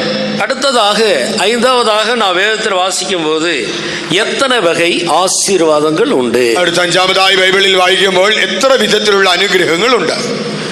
ஆசீர்வாதங்களை பொதுவாக 4 பகுதியாக நாம் பிரிக்கலாம். അനുഗ്രഹങ്ങളെ പൊതുവായി നമുക്ക് 4ആയി തരം തിരിക്കാം. ஒன்று இந்த பூமிக்குரிய ஆசீர்வாதங்கள். ഒന്ന് ഭൗമികമായ ഭൂമിയെ സംബന്ധിച്ച അനുഗ്രഹങ്ങൾ. இரண்டாவது ஒரு மனிதனுடைய சரீரத்துக்கு அடுத்த ஆசீர்வாதங்கள். രണ്ടാമതായി ഒരു മനുഷ്യന്റെ ശാരീരികമായ ആവശ്യങ്ങൾ, അനുഗ്രഹങ്ങൾ. மூன்றாவது ஒரு மனிதனுடைய ஆத்மா ஆவிக்குரியதான ஆசீர்வாதங்கள். മൂന്നാമതായി ഒരു മനുഷ്യന്റെ ആത്മാവിനെ സംബന്ധിക്കുന്ന ആത്മീകമായ അനുഗ്രഹങ്ങൾ. நான்காவதாக நித்திய பரலோகத்தில் மனிதனுக்காக வைக்கப்பட்டிருக்கிற ஆசீர்வாதம். നാലാമതായി മനുഷ്യന് വേണ്ടി സ്വർഗത്തിൽ വെച്ചിരിക്കുന്ന ശാശ്വതമായ അനുഗ്രഹങ്ങൾ. இதை குறித்து ஆதியாகமத்தில் யாக்கோபு தன்னுடைய பிள்ளைகளை ஆசீர்வதிக்கும் போது இந்த 4 காரியங்களை எடுத்து சொல்லுகிறதை நாம் பார்க்கிறோம். ഉൽപ്പത്തി പുസ്തകത്തിൽ യാക്കോബ് തന്റെ പുത്രന്മാരെ അനുഗ്രഹിക്കുമ്പോൾ ഈ 4 കാര്യങ്ങൾ എടുത്തു പറയുന്നതായി കാണാം. ஆதியாகமம் 49 அதிகாரம் 25வது வசனத்துக்கு கவனத்தை திருப்புங்கள். ഉൽപ്പത്തി പുസ്തകം 49 അധ്യായത്തിന്റെ 25 വാക്യത്തിലേക്ക് നമ്മുടെ ശ്രദ്ധയെ തിരിക്കാം. നിൻ പിതാവിന്റെ ദൈവത്താൽ അവൻ നിന്നെ സഹായിക്കും. സർവശക്തനാൽ തന്നെ അവൻ മീതെ ആകാശത്തിന്റെ അനുഗ്രഹങ്ങളാലും താഴെ കിടക്കുന്ന ആഴത്തിന്റെ അനുഗ്രഹങ്ങളാലും മുലയുടെയും ഗർഭത്തിന്റെയും അനുഗ്രഹങ്ങളാലും നിന്നെ അനുഗ്രഹിക്കും. உன் தகப்பனுடைய தேவனாலே அப்படி ஆயிற்று, அவர் உனக்கு துணையாயிருப்பார். சர்வ வல்லவராலே அப்படி ஆயிற்று, அவர் உயர வானத்திலிருந்து உண்டாகும் ஆசீர்வாதங்களினாலும் கீழே ஆழத்தில் உண்டாகும் ஆசீர்வாதங்களினாலும் ஸ்தனங்களுக்கும் கற்பங்களுக்கும் உரிய ஆசீர்வாதங்களினாலும் உன்னை ஆசீர்வதிப்பார். அடுத்த வசனத்தை வாசிங்க. അടുത്ത വാക്യം. നിൻ പിതാവിന്റെ അനുഗ്രഹങ്ങൾ എൻ ജനകന്മാരുടെ അനുഗ്രഹങ്ങൾക്ക് മീതെ ശാശ്വത ഗിരികളുടെ അറ്റത്തോളം പ്രബലപ്പെട്ട് അവ യോസഫിന്റെ തലയിലും തന്റെ സഹോദരന്മാരിൽ പ്രഭുവായവന്റെ നെറുകയിലും വരും. உன் தகப்பனுடைய ஆசீர்வாதங்கள் என் பிதாக்களுடைய ஆசீர்வாதங்களுக்கு மேற்பட்டதாய் இருந்து நித்திய பர்வதங்களின் முடிவு மட்டும் எட்டுகின்றன. அவைகள் யோசேப்புடைய சிரசின் மேலும் தன் சகோதரரில் விசேஷித்தவனுடைய உச்சந்தலையின் மேலும் வருவதாக. கர்த்தருக்கு ஸ்தோத்திரம். ദൈവത്തിന് സ്തോത്രം. இங்கே இந்த ஆசீர்வாதங்களை யாக்கோப்பு 4 பாகமாக பிரிக்கிறார். ഇവിടെ ഈ അനുഗ്രഹങ്ങളെ യാക്കോബ് 4 തരം തിരിക്കുന്നു. ஒன்று பூமியின் ஆழத்திலிருந்து வருகிற ஆசீர்வாதம், ഒന്ന് ഭൂമിയുടെ ആഴത്തിൽ നിന്ന് വരുന്ന അനുഗ്രഹം, இன்னொன்று வானத்திலிருந்து வருகிற ஆசீர்வாதம், അടുത്തതായി ആകാശത്തിൽ നിന്ന് വരുന്ന അനുഗ്രഹങ്ങൾ, மூன்றாவது சரீரத்தில் உண்டான பிள்ளைகள் போன்றதான இப்படிப்பட்ட சுகம் போன்ற ஆசீர்வாதங்கள், മൂന്നാമതായി ശരീരത്തിൽ ഉണ്ടാകുന്ന മക്കളുടെയും മറ്റ് സൗഖ്യത്തിലൂടെയും ഒക്കെ വരുന്ന അനുഗ്രഹങ്ങൾ, நான்காவதாக நித்திய ஆசீர்வாதம், നാലാമതായി ശാശ്വതമായ അനുഗ്രഹങ്ങൾ. அது நித்திய பர்வதங்கள் மட்டும் எட்டுகிறது. അത് ശാശ്വത ഗിരികളുടെ അറ്റത്തോളം എത്തുന്നു. அது பரலோகத்தில் உள்ள ஆசீர்வாதங்கள். അത് സ്വർഗീയമായ അനുഗ്രഹങ്ങൾ. இப்படி 4 பகுதியாக ஆசீர்வாதங்களை பிரிக்கிறார். എങ്ങനെ അനുഗ്രഹങ്ങളെ 4 ഗണങ്ങളായി വിഭജിക്കുന്നു. ஒரு ஆசீர்வாதத்தை ஒரு மனிதன் பெற வேண்டும் என்று சொல்லும் பொழுது இந்த 4 விதங்களிலேயும் அவன் ஆசீர்வதிக்கப்பட வேண்டும். ഒരു മനുഷ്യൻ അനുഗ്രഹം പ്രാപിക്കണമെന്ന് പറയുമ്പോൾ ഈ 4 ഗണത്തിലുള്ള അനുഗ്രഹങ്ങളെയും അവൻ പ്രാപിക്കണം. அதுதான் சரியான ஆசீர்வாதம். അതാണ് യഥാർത്ഥമായ അനുഗ്രഹം. உண்மையுள்ள மனிதன் பரிபூர்ண ஆசீர்வாதத்தை பெறுவார். വിശ്വസ്ത പുരുഷൻ അനുഗ്രഹ സമ്പൂർണൻ. அந்த பரிபூர்ண ஆசீர்வாதம் என்று சொல்லுகிறது இந்த 4 பகுதியிலேயும் ஆசீர்வதிக்கப்படுவது. ആ സമ്പൂർണമായ അനുഗ്രഹങ്ങൾ എന്ന് പറയുമ്പോൾ ഈ 4 വിഭാഗത്തിൽപ്പെട്ട അനുഗ്രഹങ്ങളെയും പ്രാപിക്കുക.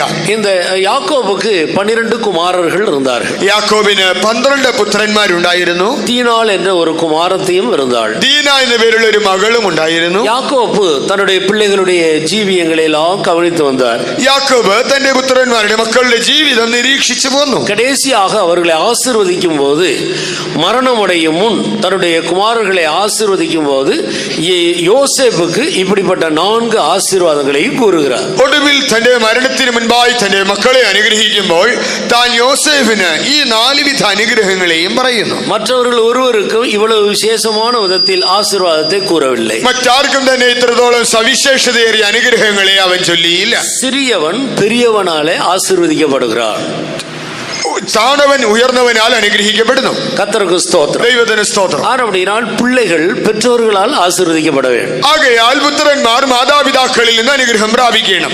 ஒரு மாணவன் தன்னுடைய ஆசிரியரால் ஆசீர்வதிக்கப்பட வேண்டும். ഒരു വിദ്യാർത്ഥി തന്റെ അധ്യാപകനിലൂടെ അനുഗ്രഹിക്കപ്പെടണം. இப்படி பெரியவர்கள் கூறுகிற ஆசீர்வாதம் தான் சிறியவர்களுக்கு வந்து பலிக்கிறது. ഇങ്ങനെ ഉയർന്നവർ ചൊല്ലുന്ന അനുഗ്രഹമാണ് താണവർക്ക് സഫലമായി തീരുന്നത്. நீ நன்றாயிருப்பதற்கும் உன் வாழ்நாள் இந்த பூமியில நீடித்திருப்பதற்கும் உன் தாயையும் உன் தகப்பனையும் கனம் பண்ணுவாயா. നിനക്ക് നന്നായിരിക്കേണ്ടതിനും നീ ഭൂമിയിൽ ദീർഘായുസ്സോടെ ഇരിക്കേണ്ടതിനും നിന്റെ അപ്പനെ അമ്മമാരെ ബഹുമാനിക്കുക. யார் மூலமாக கர்த்தர் ஆசீர்வதித்தாலும் ஆசீர்வாதங்கள் எல்லாம் ஆண்டவருடையது.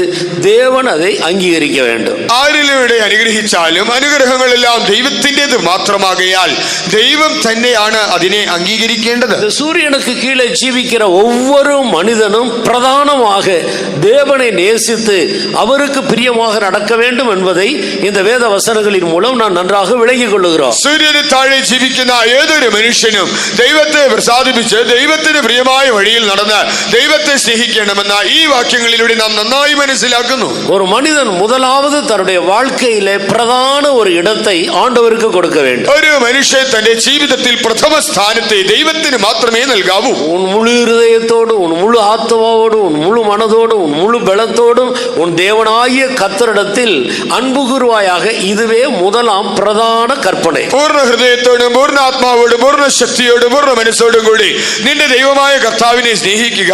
ഇതാകുന്നു ഒന്നാമത്തെ കൽപ്പന.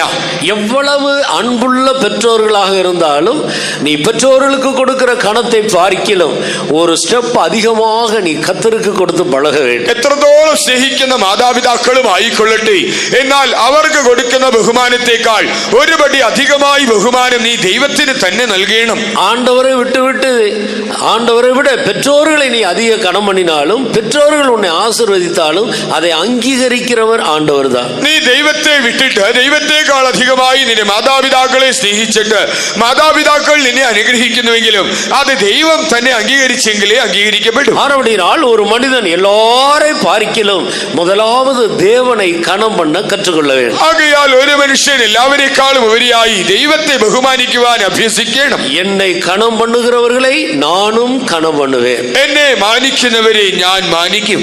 ஆனபடியால் ஒரு முறை ஆண்டவர் ஏலிக்கு இப்படி சொன்னார். ഒരു പ്രാവശ്യം ദൈവം ഏലിയോട് പ്രകാരം പറഞ്ഞു, நீ என்னை பார்க்கிலும் உன்னுடைய குமாரர்களை நீ கனம் பண்ணுகிறாயே. നീ എന്നേക്കാൾ അധികം നിന്റെ പുത്രന്മാരെ ബഹുമാനിക്കുന്നത് എന്ത്?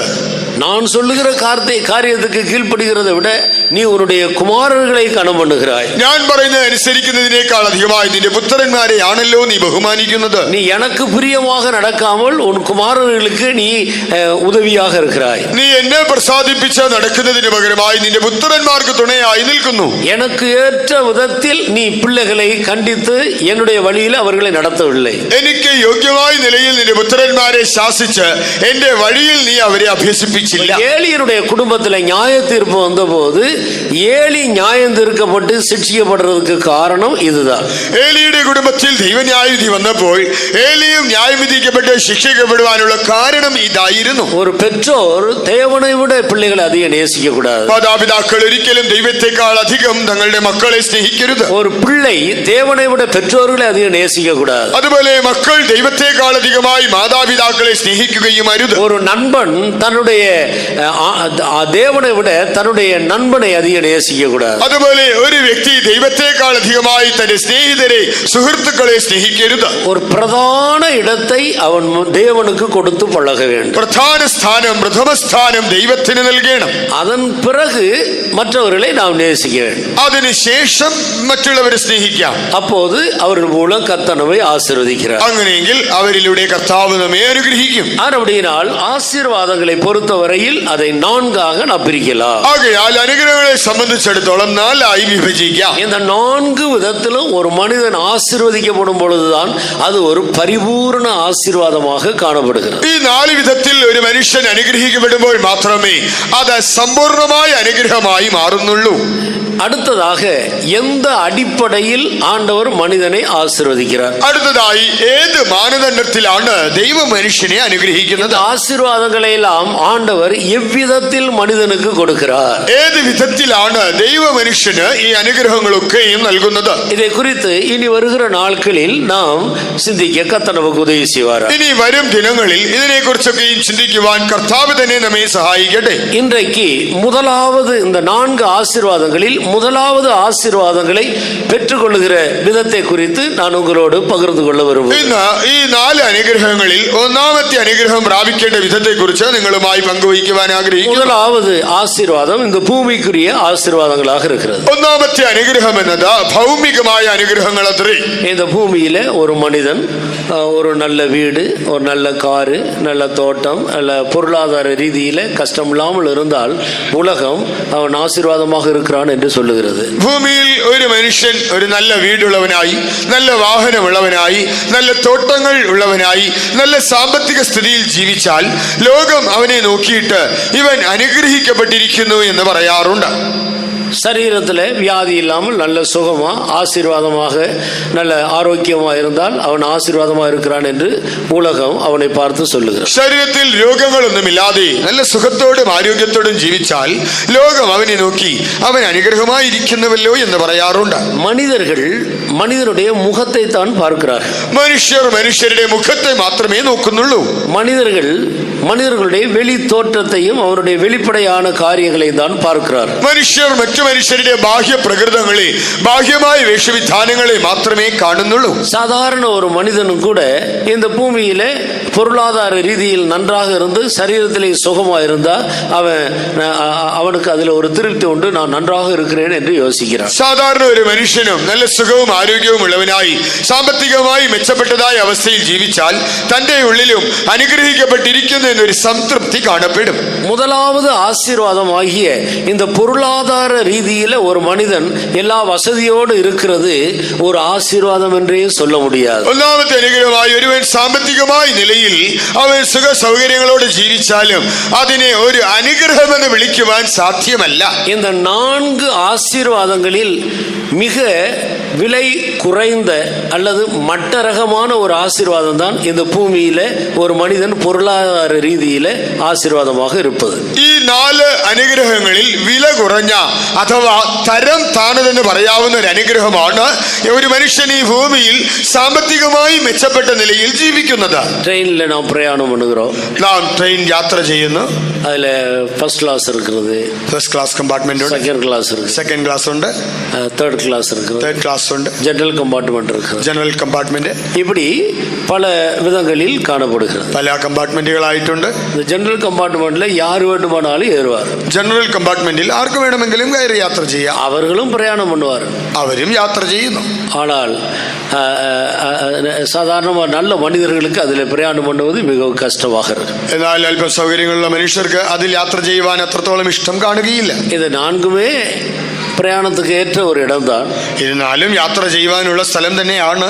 ஆனாலும் இந்த ஜெனரல் கம்பார்ட்மெண்ட்ல எப்படி பிரயாணம் பண்ணுகிறார்கள், எப்படி ஃபீல் பண்ணுவார்கள் என்று நம்ம எல்லாருக்கும் தெரியும். എന്നാൽ ജനറൽ കമ്പാർട്ട്മെന്റിൽ യാത്ര ചെയ്യുന്നവർക്ക് അത് ഏത് വിധത്തിലായിരിക്കും എന്നുള്ളത് നമുക്ക് എല്ലാവർക്കും അറിയാം. இதுபோல இந்த பொருளாதார ரீதியில ஒரு மனிதன் நன்றாக இருக்கிறது, இது எல்லாவற்றிலேயும் ஆசீர்வாதங்களில் ஒரு மட்டரகமான ஆசீர்வாதம் தான் அது. ആകയാൽ ഈ അനുഗ്രഹങ്ങളുടെ എല്ലാം കൂട്ടത്തിൽ ഒരു മനുഷ്യൻ സാമ്പത്തികമായി നന്നായി ജീവിക്കുന്നെന്ന് പറയുമ്പോൾ അനുഗ്രഹങ്ങളുടെ കൂട്ടത്തിൽ ഗുണനിലവാരം കുറഞ്ഞ ഒന്നാകുന്നു ഇത്. பேங்க் பேலன்ஸ் நிறைய இருக்கிறது என்று வைத்துக் கொள்ளுங்கள். ബാങ്ക് ബാലൻസ് ധാരാളം ഉണ്ടെന്നിരിക്കട്ടെ. நல்ல தோட்டம் வீடு எல்லாம் நல்ல வசதியாக இருக்கிறது. നല്ല തോട്ടം, നല്ല വീടുകൾ, ഇങ്ങനെ സൗകര്യങ്ങളൊക്കെയുണ്ട്. வாகனம் நல்ல கார் இருக்கிறது. നല്ല നല്ല നല്ല വാഹനങ്ങൾ, കാറുകളുണ്ട്. இப்படி பூமிக்குரியதான இந்த எல்லா ஆசீர்வாதங்களும் தாராளமாக இருக்கிறது. ഭൗമികമായ അനുഗ്രഹങ്ങൾ എന്ന് പറയുന്ന ഇവയൊക്കെയും ധാരാളമായിട്ടുണ്ടായിരിക്കാം. இதுல திருப்தியா இருக்கிறது ஒரு ஆவிக்குரியவர்கள் அல்லது கிறிஸ்தவர்கள் என்று சொல்லி இதுல திருப்தியா இருக்கிறது, அதை எப்படி சொல்லுகிறது, மிக ஒரு மட்டரகமான ஒரு நிலவரம் என்று தான் சொல்ல வேண்டும். ക്രിസ്ത്യാനികൾ അഥവാ ആത്മീകരെന്ന് അവകാശപ്പെട്ടിട്ട് ഈ വിധമായ കാര്യങ്ങളിൽ സംതൃപ്തരായിരുന്നാൽ അത് വളരെ തരം കുറഞ്ഞതായ, ஒருவேளை உலகத்தில் உள்ளதான மனிதர்கள் அதில் திருப்தியா இருக்கக்கூடும். ഒരുപക്ഷെ ലോകത്തിലെ മനുഷ്യർ അതിൽ തൃപ്തരായിക്കൊള്ളട്ടെ. ஆனால் ஒரு தேவனுடைய பிள்ளை இதுல திருப்தியா இருக்கவே கூடாது. എന്നാൽ ഒരു ദൈവ പൈതൽ ഒരിക്കലും അവൻ ഇതിൽ തൃപ്തനാകരുത്. இது ஒரு மட்டரகமான ஒரு கீழ்த்தரமான ஆசீர்வாதம் தான். ഇത് വളരെ താഴേക്കിടയിലുള്ള ഒരു അനുഗ്രഹം മാത്രമാണ്. இதை பெற்றுக்கொள்வது ஒரு பெரிய காரியம் அல்ல. ഇത് പ്രാപിക്കുക എന്നുള്ളത് ഒരു വലിയ കാര്യമേ അല്ല. இதுல திருப்தியா இருக்கிறது ஒரு விசேஷமும் அல்ல. ഇതിൽ തൃപ്തനായിരിക്കുക എന്നുള്ളതിൽ ഒരു വിശേഷതയും ഇല്ല. இந்த ஆசீர்வாதங்களை குறித்து வேதம் என்ன சொல்லுகிறது? ഈ അനുഗ്രഹങ്ങളെ കുറിച്ച് ബൈബിൾ എന്ത് പറയുന്നു? ஒரு கார் வேகமாக போகும்போது பின்னால பேப்பர் தூசி, ரோட்ல இருக்கிற தூசி எல்லாம் பின்னால போகிறது போலதான் இந்த ஆசீர்வாதங்கள். ഒരു കാർ വളരെ വേഗത്തിൽ റോഡിൽ കൂടെ പോകുമ്പോൾ അതിന്റെ പിന്നാലെ പൊടിപടലങ്ങളും കടലാസ് കഷ്ണങ്ങളെല്ലാം പുറകെ പോകുന്നത് പോലെ മാത്രമാണ് ഈ അനുഗ്രഹങ്ങൾ. ஒரு பரிசுத்தவான் தன்னுடைய புத்தகத்தில் இப்படி எழுதியிருக்கிறார். ഒരു വിശുദ്ധൻ തന്റെ പുസ്തകത്തിൽ ഇപ്രകാരം രേഖപ്പെടുത്തിയിട്ടുണ്ട്: நீ ஆண்டவருக்கு பின்னாலே போ, നീ കർത്താവിന്റെ പിന്നാലെ പോവുക, எல்லாமே உனக்கு பின்னால வரும். ഇവയെല്ലാം നിന്റെ പിന്നാലെ വരും. நீ பணத்துக்கு பின்னால போக வேண்டாம். നീ ഒരിക്കലും പണത്തിന്റെ പുറകെ പോകരുത്. நீ தேவனுக்கு பின்னால போய்கொண்டே இரு. നീ ദൈവത്തിന്റെ പിന്നാലെ അവനെ അനുഗമിക്കുക. பணம், இந்த பூமிக்குரிய ஆசீர்வாதங்கள் எல்லாம் உனக்கு பின்னால வந்து கொண்டே இரு. പണം മുതലായ ഭൗമിക അനുഗ്രഹങ്ങൾ നിന്റെ പിന്നാലെ വരും. வேதத்தின் கண்ணோட்டத்தில் இதை குறித்து நாம் எப்படி படிக்கிறோம்? ബൈബിൾ കാഴ്ചപ്പാടിൽ നാം ഇതിനെ കുറിച്ച് എങ്ങനെ വായിക്കുന്നു? முதலாவது நீ தேவனுடைய ராஜ்யத்தையும் அவருடைய நீதியையும் தேடு. മുൻപേ ദൈവത്തിന്റെ രാജ്യത്തെയും അവന്റെ നീതിയെയും നീ അന്വേഷിക്കുക. அப்பொழுது மற்றவைகள் எல்லாம் உனக்கு கூட கொடுக்கப்படும். അതോട് കൂടെ ഇതൊക്കെയും നിങ്ങൾക്ക് കിട്ടും. அதன் பிறகு நீ மற்றவைகளை தேடு என்று கூட வேதத்தில் சொல்லவில்லை. അതിനുശേഷമായി മറ്റുള്ളവയെ നീ തിരഞ്ഞുകൊള്ളുക എന്ന് പോലും ബൈബിൾ പറയുന്നില്ല. இது தேடாமலே கிடைக்கிறதான இலவசமாய் கிடைக்கிற ஆசீர்வாதங்கள் தான் இந்த ஆசீர்வாதம். നീ തിരഞ്ഞു ചെല്ലാതെ സൗജന്യമായി ലഭിക്കുന്നത് മാത്രമാണ് ഇവയൊക്കെയും. இவைகள் ஒன்றும் பரலோகத்துக்கு வரப்போகிறதில்லை. ഇവയൊന്നും തന്നെ സ്വർഗത്തിൽ വന്നെത്തുന്നില്ല. இவைகள் எல்லாம் ஒரு நாள் வரும், அப்பொழுது வெந்து உருகி போகும். ഒരു നാൾ വരും, ആ നാളിൽ ഇതെല്ലാം തന്നെ വെന്തഴിഞ്ഞു പോകും. ஆறுபடியினால் ஐஸ்வர்யம் பெருகும் போது நீ அதன் மேல் உன் ஆசையை வைக்காதே. ആകയാൽ സമ്പത്ത് വർദ്ധിച്ചാൽ അതിൽ മനസ്സ് വയ്ക്കരുത്. அது உனக்கு ஜீவன் அல்ல, അത് നിന്റെ ജീവനാധാരമല്ല, அது அழிந்து போகக்கூடிய ஒன்று. അത് നശ്വരമായതൊന്നു മാത്രം. நீ தேவனுடைய ராஜ்யத்தை தேடு, നീയോ ദൈവരാജ്യത്തെ അന്വേഷിക്കുക. நீ தேவனுக்கு பின்னாலே போ, നീ ദൈവത്തിന്റെ പിന്നാലെ പോവുക. அப்பொழுது இவைகள் எல்லாம் உனக்கு கூட கொடுக்கப்படும். അപ്പോൾ അതോട് കൂടെ ഇതെല്ലാം നിങ്ങൾക്ക് കിട്ടും. இந்த பூமிக்குரிய ஆசீர்வாதங்களை தேவன் இந்த அடிப்படையில் தான் ஒரு மனிதனுக்கு கொடுக்கிறார். ഈ അടിസ്ഥാനത്തിൽ മാത്രമാണ് ഭൗമികമായ അനുഗ്രഹങ്ങളെ ദൈവം ഒരു മനുഷ്യന് നൽകുന്നത്. அப்படியானால் சிலர் கேட்கக்கூடும், தேவனுடைய ராஜ்யத்தை தேடாமலே தேவன் இல்லை என்று சொல்லுகிற ஒரு கம்யூனிஸ்ட்வாதியை கூட நன்றாக இந்த பூமியில பொருளாதார ரீதியில நன்றாக இருக்கிறார்களே, அது எப்படி என்று கேட்கலாம். അപ്പോൾ നിങ്ങളുടെ ഉള്ളിൽ ഇപ്രകാരം ഒരു ചോദ്യം വന്നേക്കാം. ദൈവത്തെ അന്വേഷിക്കാത്ത, ദൈവരാജ്യത്തെ അന്വേഷിക്കാത്ത, ദൈവമില്ല എന്ന് പറയുന്ന നിരീശ്വരന്മാരായിരിക്കുന്ന കമ്മ്യൂണിസ്റ്റുകാരെ പോലും അനുഗ്രഹിക്കുന്നുവല്ല, അവർക്ക് ഇതെല്ലാം ഉണ്ടല്ലോ, ഇതെങ്ങനെയെന്ന് ചോദിച്ചേക്കാം. தேவன் இல்லை என்று சொல்லுகிறார்கள், ദൈവമില്ല എന്ന് പറയുന്നു, துன்மார்க்க ஜீவியம் செய்கிறார்கள், വളരെ ദുർമാർഗികളായി ജീവിക്കുന്നു, அநியாயமாய் சம்பாதிக்கிறார்கள், അന്യായമായി ധനം സമ്പാദിക്കുന്നു, அவர்கள் எல்லாம் நன்றாக இருக்கிறார்கள். അവരെല്ലാം നല്ല നിലയിൽ ജീവിക്കുന്നല്ലോ. அப்ப இந்த ஆசீர்வாதங்கள் எப்படி? അങ്ങനെയെങ്കിൽ ഈ അനുഗ്രഹങ്ങൾ എങ്ങനെ വന്നു? இப்படி கேட்கக்கூடும். ഇങ്ങനെ ഒരു ചോദ്യം വന്നേക്കാം. நீங்கள் வேதத்தை பார்க்கும்போது, നിങ്ങൾ ബൈബിൾ നോക്കിയാൽ, நீங்கள் யோபுவின் புஸ்தகம் 21ஆம் அதிகாரத்தை எடுத்து வாசித்தால், ഇയ്യോബിന്റെ പുസ്തകം 21 അധ്യായം വായിച്ചാൽ, அங்கே ஒரு கூட்டம் பேர் இது போல ரொம்ப செழிப்பா இந்த பூமிக்குரிய ஆசீர்வாதத்துல செழிப்பா இருக்கிற ஒரு கூட்டத்தாரை குறித்தும் அவர்களுடைய வளர்ச்சியை குறித்தும் அவர்களுடைய முடிவை குறித்தும் வேதம் தெளிவாக நமக்கு காட்டி கொடுக்கும். ഈ വിധമായ ഭൗമികമായ അനുഗ്രഹങ്ങൾ പ്രാപിച്ച് വളരെ പുഷ്ടിയുള്ളവരായി സമൃദ്ധിയുള്ളവരായി ജീവിക്കുന്ന ഒരു കൂട്ടം ആളുകളെ കുറിച്ചും അവരുടെ അവസാനത്തെ കുറിച്ചും നമുക്ക് വളരെ വ്യക്തമായിട്ട് അവിടെ കാണാം. நீங்கள் யோபுவின் புஸ்தகம் 21ஆம் அதிகாரத்தை எடுத்து வாசி. ഇയ്യോബിന്റെ പുസ്തകം 21 അധ്യായം എടുത്ത് വായിക്കുക. അതിന് ഇയ്യോബ് ഉത്തരം പറഞ്ഞത് എന്തെന്നാൽ, എന്റെ വാക്ക് ശ്രദ്ധയോടെ കേൾപ്പീൻ, അത് നിങ്ങൾക്ക് ആശ്വാസമായിരിക്കട്ടെ. നിൽപ്പീൻ, ഞാനും സംസാരിക്കട്ടെ. ഞാൻ സംസാരിച്ചു കഴിഞ്ഞിട്ട് നിനക്ക് പരിഹസിക്കാം. ഞാൻ സങ്കടം പറയുന്നത് മനുഷ്യനോട്, എന്റെ ക്ഷമ അറ്റുപോകാതിരിക്കുന്നത് എങ്ങനെ? എന്നെ നോക്കി ഭ്രമിച്ചു പോകുവിൻ. 7வது வசனத்தில் 7-ാം വാക്യം മുതൽ വായിക്കുക. ദുഷ്ടന്മാർ ജീവിച്ചിരുന്ന് വാർദ്ധക്യം പ്രാപിക്കുകയും അവർക്ക് ബലം വർദ്ധിക്കുകയും ചെയ്യുന്നത് എന്ത്? അവരുടെ സന്താനം അവരോടുകൂടെ അവരുടെ മുമ്പിലും അവരുടെ വംശം അവർ കാണുകയും ഉറച്ചു നിൽക്കുന്നു. അവരുടെ വീടുകൾ ഭയം കൂടാതെ സുഖമായിരിക്കുന്നു. ദൈവത്തിന്റെ വടി അവരുടെ മേൽ വരുന്നതുമില്ല. അവരുടെ കാള ഇണചേരുന്നു, നിഷ്ഫലമാകുന്നില്ല. അവരുടെ പശു കിടാവിടുന്നു, കരു അഴിയുന്നതുമില്ല. അവർ കുഞ്ഞുങ്ങളെ ആട്ടിൻകൂട്ടത്തെ പോലെ പുറത്തയക്കുന്നു. അവരുടെ പൈതങ്ങൾ നൃത്തം ചെയ്യുന്നു. അവർ തപ്പോടും കിന്നരത്തോടും കൂടെ പാടുന്നു. കുഴലിന്റെ നാദത്തിങ്കൽ സന്തോഷിക്കുന്നു. അവർ സുഖമായി നാൾ കഴിക്കുന്നു. മാത്ര കൊണ്ട് പാതാളത്തിലേക്ക് ഇറങ്ങുന്നു. അവർ ദൈവത്തോട്, ഞങ്ങളെ വിട്ടുപോകാം, നിന്റെ വഴികളെ അറിവാൻ ഞങ്ങൾ ആഗ്രഹിക്കുന്നില്ല. துன்மார்க்கர் ஜீவித்து விருத்தராகி வல்லவராவானேன். அவர்களோடும் கூட அவர்கள் சந்ததியார் அவர்களுக்கு முன்பாகவும் அவர்கள் பிள்ளைகள் அவர்கள் கண்களுக்கு முன்பாகவும் திடப்படுகிறார்கள். அவர்கள் வீடுகள் பயமில்லாமல் பத்திரப்பட்டிருக்கும். தேவனுடைய மிலாறு அவர்கள் மேல் வருகிறதில்லை. அவர்களுடைய எருது பொழிந்தால் வீணாய் போகாது. அவர்களுடைய பசு சினை அழியாமல் ஈனுகிறது. அவர்கள் தங்கள் குழந்தைகளை ஒரு மந்தையை போல வெளியே போக விடுகிறார்கள். அவர்கள் பிள்ளைகள் குதித்து விளையாடுகிறார்கள். அவர்கள் தம்புரையும் சுரமண்டலத்தையும் எடுத்து பாடி கிண்ணறத்தின் ஓசைக்கு சந்தோஷப்படுகிறார்கள். அவர்கள் செல்வவான்களாய் தங்கள் நாட்களை போக்கி ஒரு க்ஷண பொழுதிலே பாதாளத்தில் இறங்குகிறார்கள். அவர்கள் தேவனை நோக்கி, எங்களை விட்டு விலகியிரும், உம்முடைய வழிகளை அறிய விரும்புவோம். கர்த்தருக்கு ஸ்தோத்திரம். ദൈവത്തിന് സ്തോത്രം. இவர்கள் எப்படி ஆசீர்வாதமாக இருக்கிறார்கள் என்று பாருங்க. ഇവർ എത്രത്തോളം അനുഗ്രഹിക്കപ്പെട്ടിരിക്കുന്നു എന്ന് നോക്കുക. இவர்கள் எவ்வளவு செழிப்பா இருக்கிறார் என்று பாருங்க. ഇവർ എത്ര സമൃദ്ധിയോടെ ജീവിക്കുന്നു എന്ന് നോക്കുക. ஆனால் இவர்களுடைய முடிவு என்ன? എന്നാൽ ഇവരുടെ അവസാനം എന്ത്? அவ இவ்வளவு ஆசீர்வாதங்களோடு அவர்கள் இருந்ததுனால என்ன பிரயோஜனம்? ഇത്രത്തോളം അനുഗ്രഹത്തോടെ ജീവിച്ചിട്ട് എന്താണ് പ്രയോജനം? அவர்களுடைய வீடுகள் பயமில்லாமல் பத்திரப்பட்டிருக்கிறது. അവരുടെ വീടുകൾ നിർഭയമായി സുഖമായിരിക്കുന്നു. சாதாரணமாக திருடர்கள் அங்கு போய் ஒன்று திருட முடியாது. அவ்வளவு சேஃப்டியா பாதுகாப்பாக வைத்திருக்கிறார். സാധാരണ കള്ളന്മാർ ചെന്ന് മോഷ്ടിക്കുവാൻ കഴിയാത്ത നിലയിൽ വളരെ സുരക്ഷിതമായി ഭദ്രമായിരിക്കുന്നു. அவர்களுடைய பிள்ளைகள் எல்லாம் ஒரு மந்தையை போல போகிறார்கள். അവരുടെ മക്കളെല്ലാം ഒരാട്ടിൻകൂട്ടത്തെ പോലെ പോകുന്നു. அவருடைய ஆடு மாடுகள் சினை அழியாமல் ஈடுகிறது, வர்த்திக்கப்பட்டு கொண்டே இருக்கிறது. അവരുടെ ആടുമാടുകൾ കരു അഴിയുന്നില്ല, അവ വർദ്ധിച്ച് പെരുകിക്കൊണ്ടേയിരിക്കുന്നതേയുള്ളൂ. அவர்களுடைய விவசாயம் எல்லாம் மிக நன்றாக இருக்கிறது. അവരുടെ കൃഷിയിലെല്ലാം വളരെ പുരോഗതിയുണ്ട്. அடிக்கடி ஃபங்க்ஷன் தான் வீட்டில். பர்த்டே, மேரேஜ் டே, இன்னும் என்னென்ன டே இருக்கோ எல்லாம் வைத்து கிண்ணற வீணை வைத்து கொண்டு ஒரே ஜாலி லைஃப்.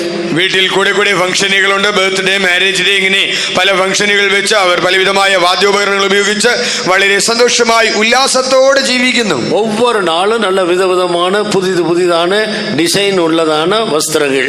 ഓരോ ദിവസവും വളരെ വ്യത്യസ്തമായ വിവിധ ഡിസൈനിലുള്ള നല്ല ഫാഷനായ വസ്ത്രങ്ങൾ ധരിക്കുന്നു. ஒரு குறைவில்லை, எல்லாம் பார்க்கிறதுக்கு பரலோகம் போல காணப்படுகிறது. ഒരു കുറവുമില്ല, കാഴ്ചയ്ക്ക് സ്വർഗതുല്യമായ ജീവിതം. ஆனால் சன பொழுதிலே அவர்கள் பாதாளத்தில் இறங்கி விடுகிறார். എന്നാൽ പെട്ടെന്ന് മാത്ര കൊണ്ട് അവർ പാതാളത്തിലേക്ക് ഇറങ്ങി ചെല്ലുന്നു. போனால் திரும்பி வராத ஒரு தேசத்துக்கு போய் சேர்ந்து விடுகிறார். അവർ പോയാൽ മടങ്ങി വരുവാൻ കഴിയാത്ത ഒരു ദേശത്തിലേക്ക് ചെല്ലുന്നു. இனி அவர்களுடைய நித்திய வாழ்க்கை முழுவதும் நரக வேதனை. ഇനി അവരുടെ നിത്യജീവിതം മുഴുവനുമായി നരകയാതന അനുഭവിക്കും. ஒரு மனிதனும் அங்கே போக வேண்டும் என்று தேவன் விரும்புகிறது. ഒരു മനുഷ്യനും അവിടെ ചെല്ലണമെന്ന് ദൈവം ആഗ്രഹിക്കുന്നില്ല. அப்படினாலே இந்த பூமியில் பொருளாதார ரீதியில ஒரு மனிதன் நன்றாக இருக்கிறானே என்று சொல்லி நீ அவனை பார்த்து நீ வேதனைப்பட வேண்டாம். ആകയാൽ ഒരു മനുഷ്യൻ ഭൂമിയിൽ സാമ്പത്തികമായി നന്നായിരിക്കുന്നുവല്ലോ എന്ന് അവനെ നോക്കിയിട്ട് നീ വേദനിക്കേണ്ട ആവശ്യമില്ല. அவன் தேவனை பார்த்து நீர் விலகி இரும், எங்களுக்கு தேவையில்லை என்று சொல்லுகிறார். അവൻ ദൈവത്തെ നോക്കി നിന്നെ കൊണ്ട് ഞങ്ങൾക്ക് ആവശ്യമില്ല, ഞങ്ങളെ വിട്ട് അകന്നു പോവുക എന്ന് പറയുന്നു. ஒரு நாள் நம்முடைய பாஸ்டர் ஆபிரகாம் மேத்யூ லண்டன்ல இருந்து வந்திருந்தார். ഒരിക്കൽ നമ്മുടെ പാസ്റ്റർ അബ്രഹാം മാത്യു ലണ്ടനിൽ നിന്ന് വന്നിരുന്നു. அப்போ அவரிடத்துல பேசி கொண்டிருக்கும் போது நீங்க ஓப்பன் இயர்லாம் போறதுண்டா, மற்றவங்களுக்கெல்லாம் சுவிசேஷம் சொல்றீங்களான்னு சொல்லிட்டு பேசி கொண்டிருந்தோம். എന്നോട് സംസാരിച്ചുകൊണ്ടിരിക്കുമ്പോൾ പരിശോധത്തിന് പോകാറുണ്ടോ, മറ്റുള്ളവരോട് സുവിശേഷം അറിയിക്കാറുണ്ടോ എന്ന് പറഞ്ഞ് ഞങ്ങൾ ഇങ്ങനെ സംസാരിച്ചു കൊണ്ടിരുന്നു. சுவிசேஷம் சொன்னா இந்த இந்தியாவிலிருந்து போனவங்க, ஸ்ரீலங்காவிலிருந்து வந்தவங்களுக்கு தான் சுவிசேஷம் சொல்லலாம்.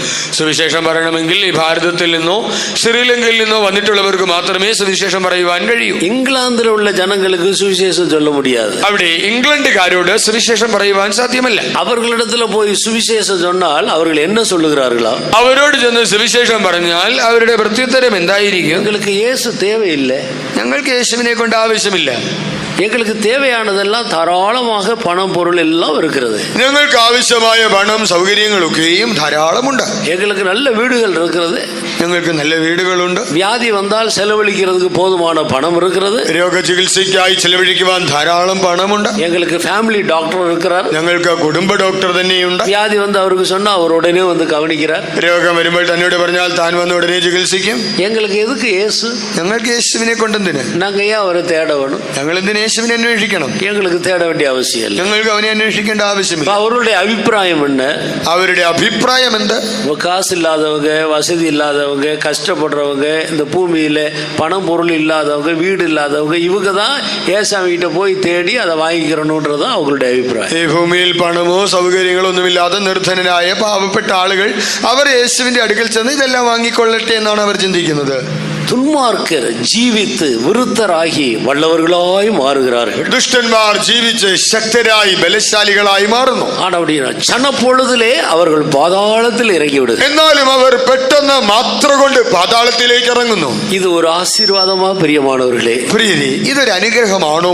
அப்படினால் இது இந்த ആശീർവാദങ്ങൾ என்று சொல்லுகிறதுல மிக மட்டரகமான ஆசீர்வாதம். ആകയാൽ ഇവിടെ പറയുന്ന ഇത് അനുഗ്രഹങ്ങൾ അനുഗ്രഹങ്ങളുടെ കൂട്ടത്തിൽ വളരെ താഴേക്കിടയിലുള്ള ഒന്ന് മാത്രം. இந்த ஆசீர்வாதங்கள் ஒரு மனிதனை மேன்மையான ஒரு இடத்துக்கு கொண்டு போகாது. ഈ അനുഗ്രഹങ്ങൾ ഒരു മനുഷ്യനെ ഒരു ഉന്നത സ്ഥാനത്തിൽ എത്തിക്കുകയില്ല. அப்படினால்தான் ஆண்டவர் சொன்னார், உண்ணவும் உடுக்கவும் இருந்தால் அது போதும் என்று இருங்கள். അതുകൊണ്ടാണ് കർത്താവ് ഇപ്രകാരം പറഞ്ഞത്, നിങ്ങൾക്ക് ഉണ്മാനും ഉടുപ്പാനും ഉണ്ടെങ്കിൽ മതി എന്ന് വയ്പ്പീൻ. இந்த பூமிக்குரிய ஆசீர்வாதங்களில் ஒரு மனிதனுக்கு தேவன் அனுமதிக்கிறது உண்ணவும் உடுக்கவும் இருந்தால் அது போதும் என்று இருங்கள். ഈ ഭൂമിയിലെ അനുഗ്രഹങ്ങളിൽ ദൈവം ഒരു മനുഷ്യന് കൽപ്പിച്ച് അനുവദിക്കുന്നത് അവന് ഉണ്മാനും ഉടുപ്പാനും ഉണ്ടെങ്കിൽ അത് മതി.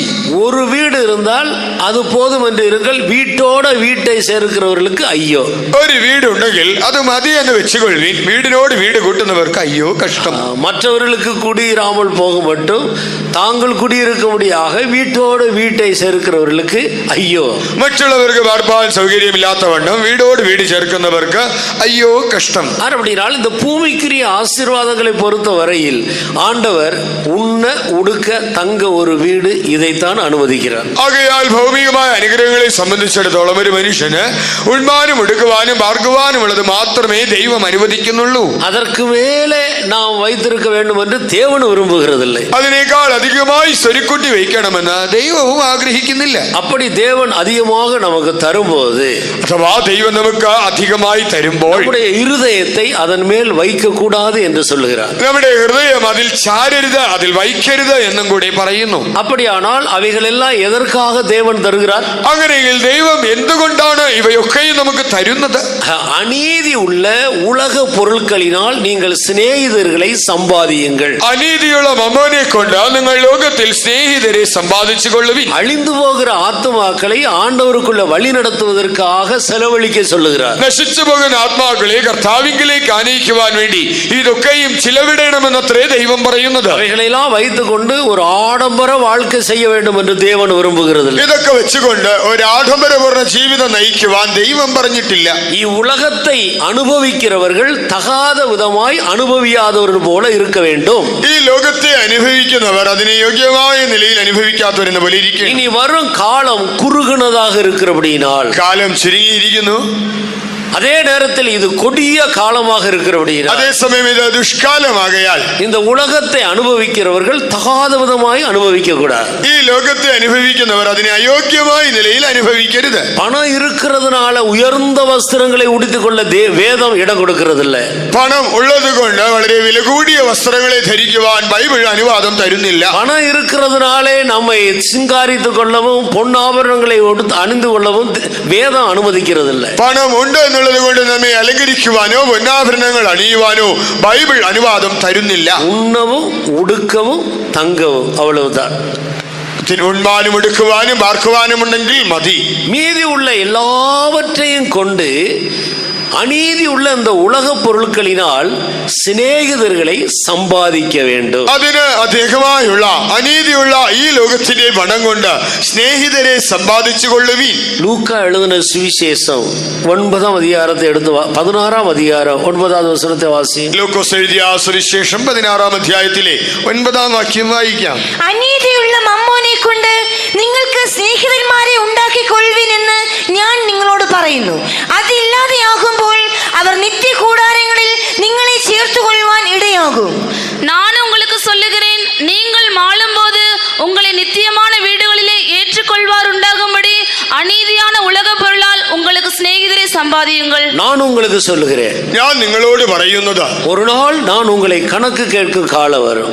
ഞാൻ നിങ്ങളോട് കണക്ക് ചോദിക്കുന്ന ഒരു നാൾ വരും. ஆண்டவர் நமக்கு தந்த எல்லாவற்றையும் கணக்கு கேட்பார். കർത്താവ് നമുക്ക് തന്നിട്ടുള്ള എല്ലാവറ്റിനും കണക്ക് ചോദിക്കും. இந்த பூமியில நமக்கு பொருளாதார ரீதியில தேவன் நம்மை நன்றாக ஆசீர்வதித்து வைத்திருந்தாலும், ഭൂമിയിൽ സാമ്പത്തികമായി ദൈവം നമ്മെ നല്ല നിലയിൽ അനുഗ്രഹിച്ച് വച്ചിരിക്കുന്നുവെങ്കിൽ പോലും அவைகளை நீ எந்த விதத்தில் உபயோகப்படுத்தினாய் என்று ஆண்டவர் கணக்கு கேட்பார். അവയെ ഏത് നിലയിൽ നീ വിനിയോഗിച്ചു എന്നുള്ളതിന് ദൈവം നിന്നോട് കണക്ക് ചോദിക്കും. ஒரு அனுபவம் வாய்ந்த ஒரு தேவனுடைய பிள்ளை, ஒரு தேவனுடைய ஊழியக்கார ஒரு அம்மா இப்படி சொன்னாரு. അനുഭവ സമ്പന്നയായ ദൈവ ശുശ്രൂഷകയായ ഒരു മാതാവ് ഇപ്രകാരം പറഞ്ഞു, நாயை தூக்கி நடுக்கடல்ல போட்டாலும் அது நக்கி தான் தண்ணி குடிக்குமா. നായയെ നടുക്കടലിൽ ഇട്ടാലും അത് നക്കിയേ കുടിക്കൂ. அது செம்புல தண்ணி குடிக்கிறது நம்ம குடிக்கிறது போல மொடமொடன்னு குடிக்காது. അത് ഒരു മുന്തയിൽ നിന്ന് നമ്മൾ വായിലേക്ക് ഒഴിക്കുന്നത് പോലെ അങ്ങനെ വെള്ളം കുടിക്കാറില്ല. நடுக்கடல்ல கொண்டு போய் போட்டு அவ்வளவு தண்ணீர்ல போட்டாலும் அது நக்கி தனக்கு தேவையான தண்ணீரை மட்டும் எடுத்துக்கிட்டு விட்டுடுது. നടുക്കടലിൽ ധാരാളമായി വെള്ളം ഉള്ളിടത്ത് കൊണ്ടുപോയി അതിനെ വിട്ടാലും തനിക്ക് ആവശ്യമുള്ള അല്പം വെള്ളം നക്കി കുടിച്ചിട്ട് ബാക്കിയെല്ലാം വിട്ടിട്ട് പോകും. அதுபோல ஒரு தேவனுடைய பிள்ளைக்கு இந்த பூமியில எவ்வளவு பொருளாதார ரீதியில நிறைய இருந்தாலும் அவன் தன்னுடைய பிரதிஷ்டையை காத்துக்கொள்ள வேண்டும். അതുപോലെ ഒരു ദൈവ പൈതലിന് സാമ്പത്തികമായ നിലയിൽ എത്ര സൗകര്യങ്ങൾ ഉണ്ടായിരുന്നാലും അതിന്റെ എല്ലാം നടുവിൽ തന്റെ പ്രതിഷ്ഠയെ അവൻ കാത്തു സൂക്ഷിക്കും.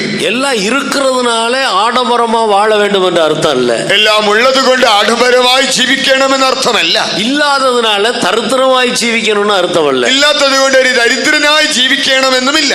எவ்வளவு இருந்தாலும் நாம் தேவனுடைய பிள்ளைகள் நாம் ஜீவிக்க வேண்டிய ஒரு வழியை ஆண்டவர் நமக்கு காட்டி கொடுத்திருக்கிறார். എത്ര തന്നെ ഉണ്ടായിരുന്നാലും നാം ദൈവമക്കളാകയാൽ നാം ജീവിക്കേണ്ടതായ മാർഗം ആ രീതി ദൈവം നമുക്ക് കാണിച്ചു തന്നിട്ടുണ്ട്. நாம் எப்படி சாப்பிட வேண்டும், നാം എങ്ങനെ ഭക്ഷണം കഴിക്കണം, நாம் எப்படி வஸ்திரம் உடுத்த வேண்டும், നമ്മുടെ വസ്ത്രധാരണം എങ്ങനെ, நம்முடைய வீடு எப்படி இருக்க வேண்டும், നമ്മുടെ വീടുകൾ ഏത് നിലയിൽ, நாம் எப்படி இந்த பூமியில ஜீவிக்க வேண்டும், ഭൂമിയിൽ നാം ജീവിക്കേണ്ട വിധം എങ്ങനെ, நாம் எப்படி பேச வேண்டும், നമ്മുടെ സംസാര ശൈലി എങ്ങനെ, எல்லாவற்றுக்கும் வேதம் பிரமாணங்களை நமக்கு தந்திருக்கிறது. ഇതിനൊക്കെയും ബൈബിൾ പ്രമാണങ്ങൾ നമുക്ക് തന്നിട്ടുണ്ട്. அவ எவ்வளவு வசதி இருந்தாலும் நாமோ எப்படி ஜீவிக்க வேண்டும் என்று ஆண்டவர் நமக்கு கற்றுக் கொடுத்திருக்கிறாரோ அதை விட்டு வலது பக்கம் இடது பக்கம் சாயக்கூடாது. നമുക്ക് എത്ര സൗകര്യങ്ങൾ വേണമെങ്കിലും ഉണ്ടായിക്കൊള്ളട്ടെ, എന്നാൽ ഏത് നിലയിൽ ജീവിക്കണമെന്ന് ദൈവം നമുക്ക് കാണിച്ചു തന്നിരിക്കുന്നുവോ അത് വിട്ട് വലത്തോട്ടോ ഇടത്തോട്ടോ നമ്മൾ മാറിപ്പോകരുത്. ஆனபடியால் இந்த பூமிக்குரிய பொருளாதார ரீதியில் உள்ள ஆசீர்வாதங்கள் தான் ஆசீர்வாதங்கள் என்று தேவனுடைய பிள்ளைகள் எண்ணிவிடவே கூடாது. ആകയാൽ ഭൗമികമായ അനുഗ്രഹങ്ങളെ അവ മാത്രമാണ് അനുഗ്രഹമെന്ന് ഒരു ദൈവ പൈതൽ ചിന്തിക്കുകയേ അരുത്.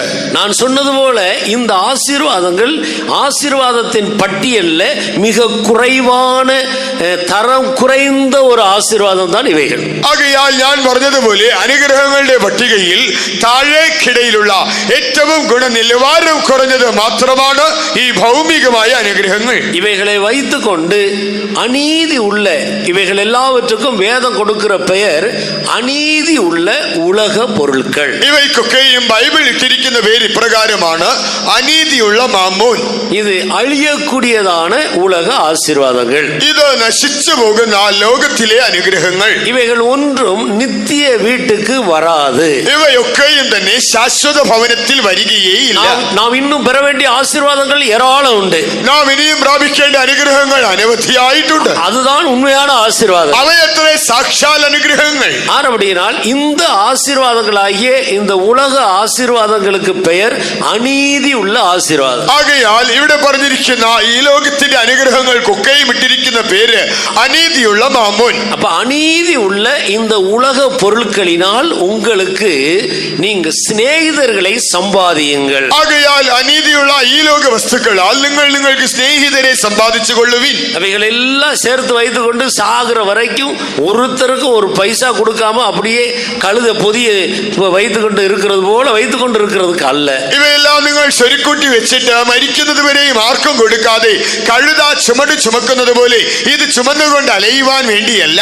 அது காத்துக்குரிய ஆசீர்வாதம். காத்து അത് ഗാദിനുള്ളതായ അനുഗ്രഹം. காத்து என்ற ஒரு மனிதனை குறித்து நான் வேதத்தில் எப்படி படிக்கிறேன். ഗാദ് എന്നൊരു മനുഷ്യനെ കുറിച്ച് ബൈബിളിൽ വായിക്കുന്നു. அவன் 2 பொதிகளின் நடுக்கு கிடக்கிற பலத்த கழுதை. അവൻ 2 ചുമടുകളിൽ കിടക്കുന്നതായ ബലമുള്ള കഴുത. தேசம் நல்லது, வசதியா இருக்கு, ദേശം നല്ലതും വിശ്രമമുള്ളത്, நல்லா சாப்பிட்டுக்கிட்டு நம்ம இப்படியே இருப்போம். നല്ല ഭക്ഷണം കഴിച്ച സുഖമായി ഇങ്ങനെ ജീവിക്കാം. எடுத்து வாசிங்க ஆதியாகமம் 49 அதிகாரத்தில் 14வது வசனம். 14. 49:14. ഇസ്സാക്കാറിനെ കുറിച്ചുള്ളതായ വാക്യം. ഇസ്സാക്കാർ അസ്ഥിബലമുള്ള കഴുത, അവൻ തൊഴുത്തുകളുടെ മധ്യേ കിടക്കുന്നു. இசக்கார் 2 பொதியின் நடுவே படுத்துக் கொண்டிருக்கிற பலத்த கழுதை, அவன் இளைப்பாறுதல் நல்லது என்றும் நாடு வசதியானது என்றும் கண்டு சுமக்கிறதற்கு தன் தோளை சாய்த்து பகுதி கட்டி வருகிறவனானான். இப்படியே இந்த பூமியில ஜீவித்துக் கொண்டிருக்கு. ഭൂമിയിൽ ഈ നിലയിൽ ചുമട്ട് ചുമന്ന് ജീവിക്കുന്നു. இது என்ன ஆசீர்வாதம்? ഇതെന്താ അനുഗ്രഹം?